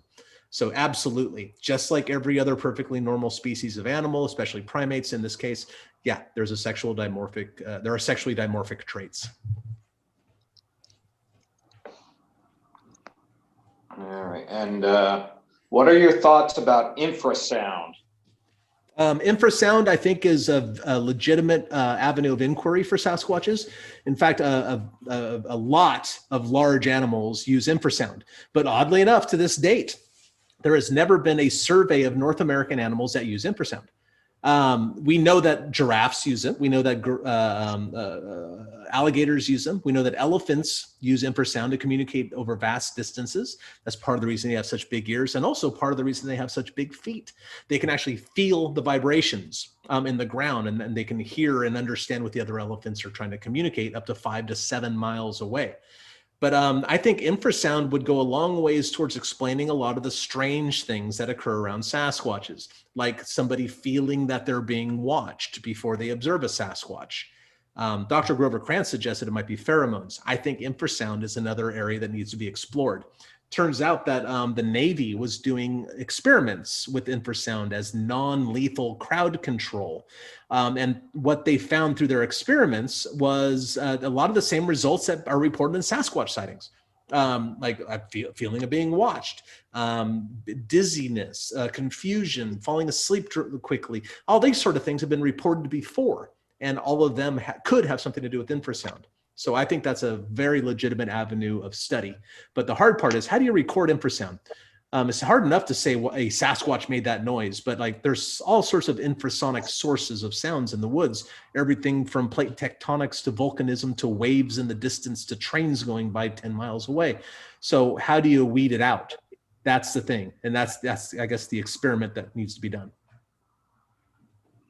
All right, so I've got a couple here about how long does the species live?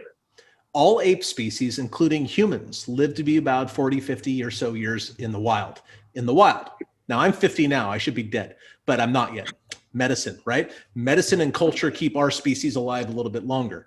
But all the other ape species live to be about, say, 45 or 50 years old in the wild. And usually what gets them is a dental death, like some sort of tooth cavity or abscess that gets infected, and they either starve to death because they can't eat, or the infection goes to their brain and kills them. Now Sasquatches are big apes. They're bigger than us apes. We're apes too, right? So they're a bigger version of it. And there's a biological rule, and then I forget the name, but there's a biological rule that states that the bigger an animal is, the longer it tends to live.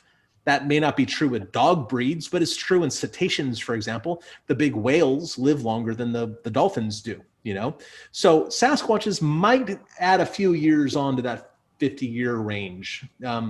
Which is interesting because that kind of gives us an idea of like, well, how come if Bigfoots are real, where are the bodies? Well, if we think about the population and combine that, the low population of Sasquatches, and combine that with the longevity of the species, when you start running numbers, like maybe 5 or 6 of these things die every year in the state of Oregon. Now, mind you, I live in Oregon, so I know a lot of stuff about Oregon. Oregon has more forested acres than any other state except for Alaska. Oregon has more forests than California, than Washington, than Colorado, than every other state. And I think there's probably about 300 Bigfoots that live in the state, based on the bear population, about 30, 35,000 bears. So 5 or 6 of these things die every year in Oregon. No wonder we don't find the bodies, man. So anyway, that's something to consider. Okay, I got 2 really good ones that just came in here, if I can. Why are the sightings only one at a time? They're not. People have seen more than one of Sasquatch at the same time. The vast majority of sightings are of individuals, but that doesn't mean there's only one in the area. It just means that one was observed. And is there any indication as to whether males are foragers or the females do that? Kind of like I think they all do it. I think they all do it because right now the social structure is kind of a big question mark. But based on a small number of footprint finds, 3, I think, to my knowledge, what it looks like is kind of an orangutan-like social structure where the females and their offspring kind of stay put in one area, and their territories abut other female territories. But the big male kind of circulates among them for booty calls and whatnot and tries to push out the other Bigfoots from the area. That's right now the best guess on their social structure, but we could be very off on that, but that's kind of where the footprint track evidence. Because remember I mentioned in my presentation about finding the same individual footprint tracks again and again in the same area. Well, every once in a while, a really big footprint track will move into an area and is found, and then it disappears. You see, so we're thinking that the 14 inches are probably females and that the big 16, 17 inch footprints are probably the males dropping by. And somebody also asked, do they have litters? How many babies are born? No Single ape. young? Yeah, no ape has litters. Essentially, they all get like single births or maybe twins in some cases. We are apes. Remember that. Like, we're special in a lot of ways, and we certainly think we're much more special than we are. But we're special in some ways. But we're essentially apes at the end of the day. That is our family. Okay. So a lot of the things they do, we'll find in ourselves as well. And so it's kind of a similar birth pattern, just like all the other ape species.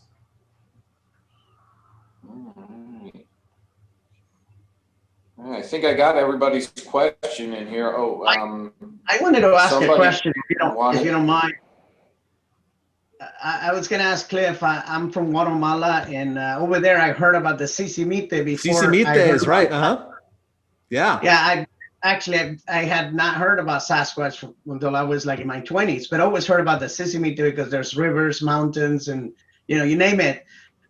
Over there, the notion that it is just like Sasquatch, but the difference is that it's a very aggressive animal, and that's why there's that very few reports, because most people that see them don't tell the tale. Also, it kidnaps humans. And so recently I talked to a gentleman, he's a businessman in one of those northern cities, and he said he was waiting in his car for somebody when very large, he was putting it at like 8-9 feet, Sisimite walked out of the forest very close to his vehicle. He was very scared. The Bigfoot walked right into the forest.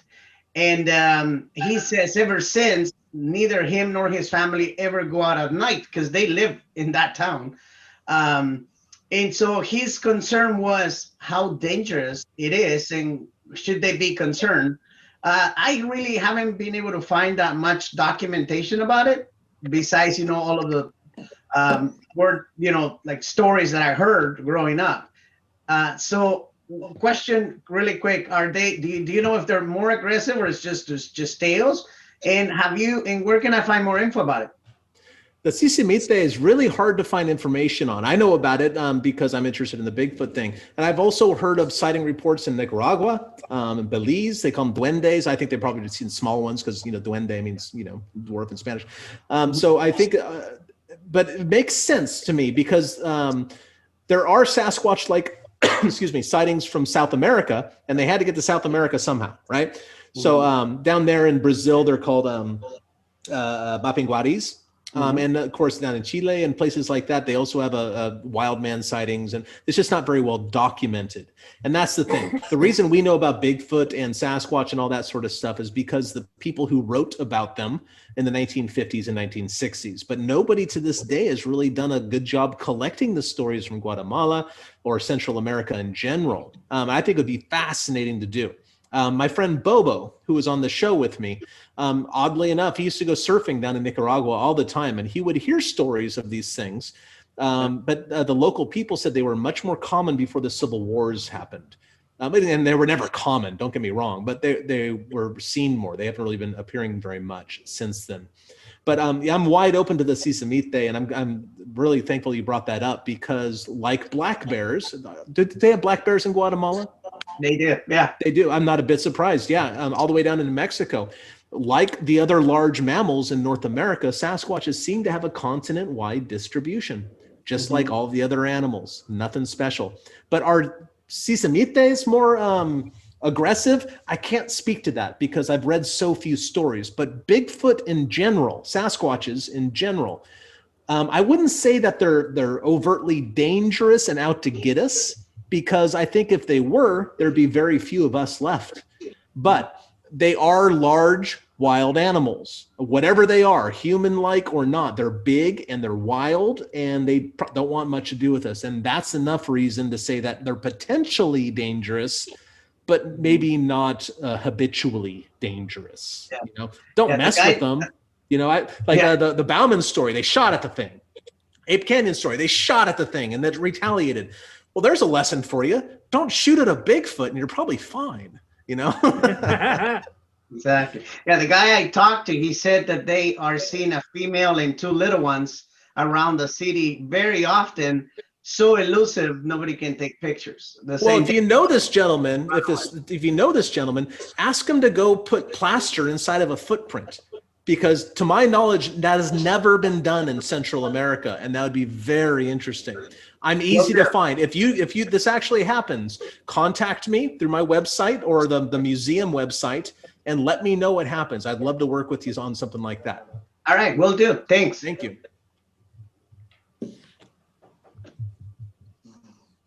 Excuse me. I hear a voice. I've seen Bigfoot. Oh yeah? Somewhere. In Oak City. In Oak City. Where's that? In Nantucket, I thought you did. Nantucket. Very good. Is that what you wanted to share? You saw him in Nantucket. Anything else about it? He just muted himself. Okay, I'll take that as a sign. Yeah, I guess, Cliff, have there been any Rhode Island Bigfoot sightings on record? Oh, yeah. Or? Sure. In fact, we filmed an episode in Rhode Island, and we spoke to a couple very compelling witnesses, one of which was a biologist who saw one of these things at fairly close range. He discovered a place where the local Rhode Island, Department of Transportation or whatever they call themselves out there, were dumping the deer kills. They would take the deer that had been hit by cars and bring them to one spot and then throw the carcasses over them. And that's where he saw one of these things, because I don't think he was necessarily interested in the deer kills, but he just stumbled across the spot. So Rhode Island, all throughout the Northeast, all throughout the South, everywhere that there's suitable habitat, that's the key. It is a geographic phenomenon, not a demographic phenomenon. Very interesting. Well, guys, I think we're going to close it out. I mean, I have one more, though, actually, I think we should close on. This would be fun because, Jeremy, we all three talked about the other day, was the military field manual. Correct? Yeah. Cliff and Jeremy, you guys both knew about it. Yeah. Back in the 70s, I think. I have copies of it. Certainly digital copies of it. The Army Corps of Engineers included Sasquatches as part of their living fauna thing in the state of Washington.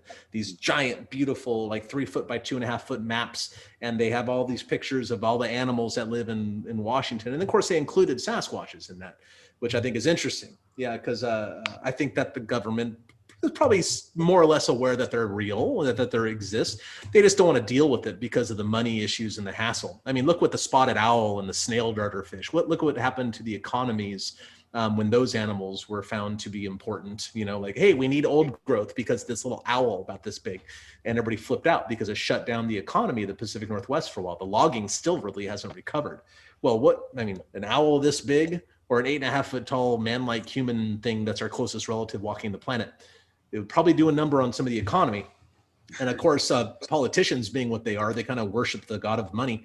And what's the best way to preserve their god, like that would serve their master without spending any money? It's like, well, don't do anything because the Bigfoots are doing a really good job taking care of themselves, And there's even, I've heard rumors that Mitch McConnell's a witness and Rand Paul's a witness. I do know one guy in the House of Representatives that's interested in Sasquatches, Tim Burchett from Knoxville, Tennessee. But he hasn't seen one. So again, I don't know. I mean, I think some people are aware. They just don't want to do anything about it because either they're not interested or they serve a different master. Okay, I got to say one thing. If I'm on, Cliff, I know I sound like Brad, but also in the Gifford Pinch Show National Forest Service publication from 1972 or 1973, they also identified Sasquatch up on Mount St. Helens as well. Oh, that'd be cool. So you have any documentation, love it in the museum. Oh, well, I'll give you one. That'd be great. Sure. Yeah, for sure. Okay. That's all I wanted to say.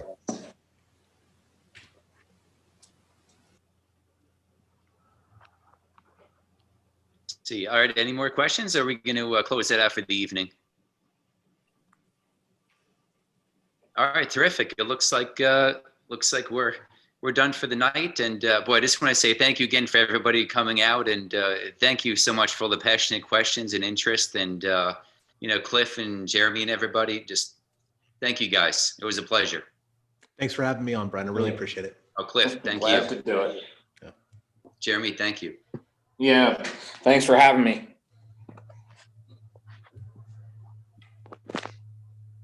All right, with that, guys, check out the Bigfoot website, North American Bigfoot Center. That's the Bigfoot museum I run. Support us if you can. If you have some cool Bigfoot stuff lying around the house you're going to throw away, throw it at us instead. We accept all donations like that, and keep everything safe and squatchy. Hey, thanks so much for all your input. Thank you. Right, the check will be in tomorrow's mail. Thank you. Sure. Bye. Thank you, guys. Appreciate it. Bye. All right, thanks, Brian. Good job. Bye, everybody. Thank you, guys. Thank you. Good night. Night. Okay. All right, Thanks, signing off, Brian. guys. Thank you, guys. See ya. Bye-bye. Bye-bye. Bye. Leave. Stop. Leave is over there. How do you get over this even?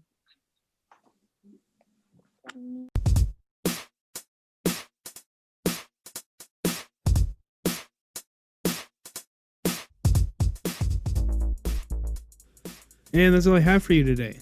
If you enjoyed today's episode, be sure to hit that share button. Facebook, Instagram, flyers on telephone poles, screaming it out your car window. I don't care how you share it, just hit that share button.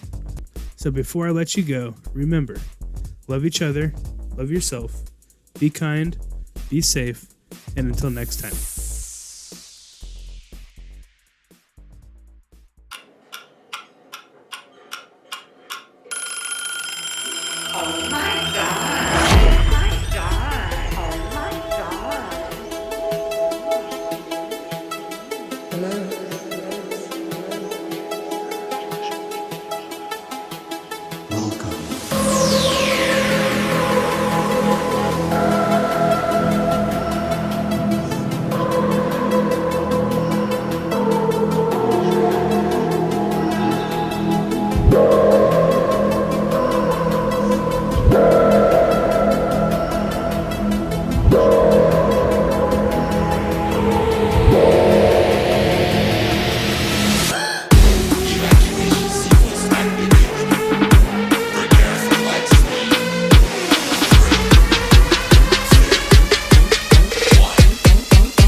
Thank you kindly. The credit goes to the original author.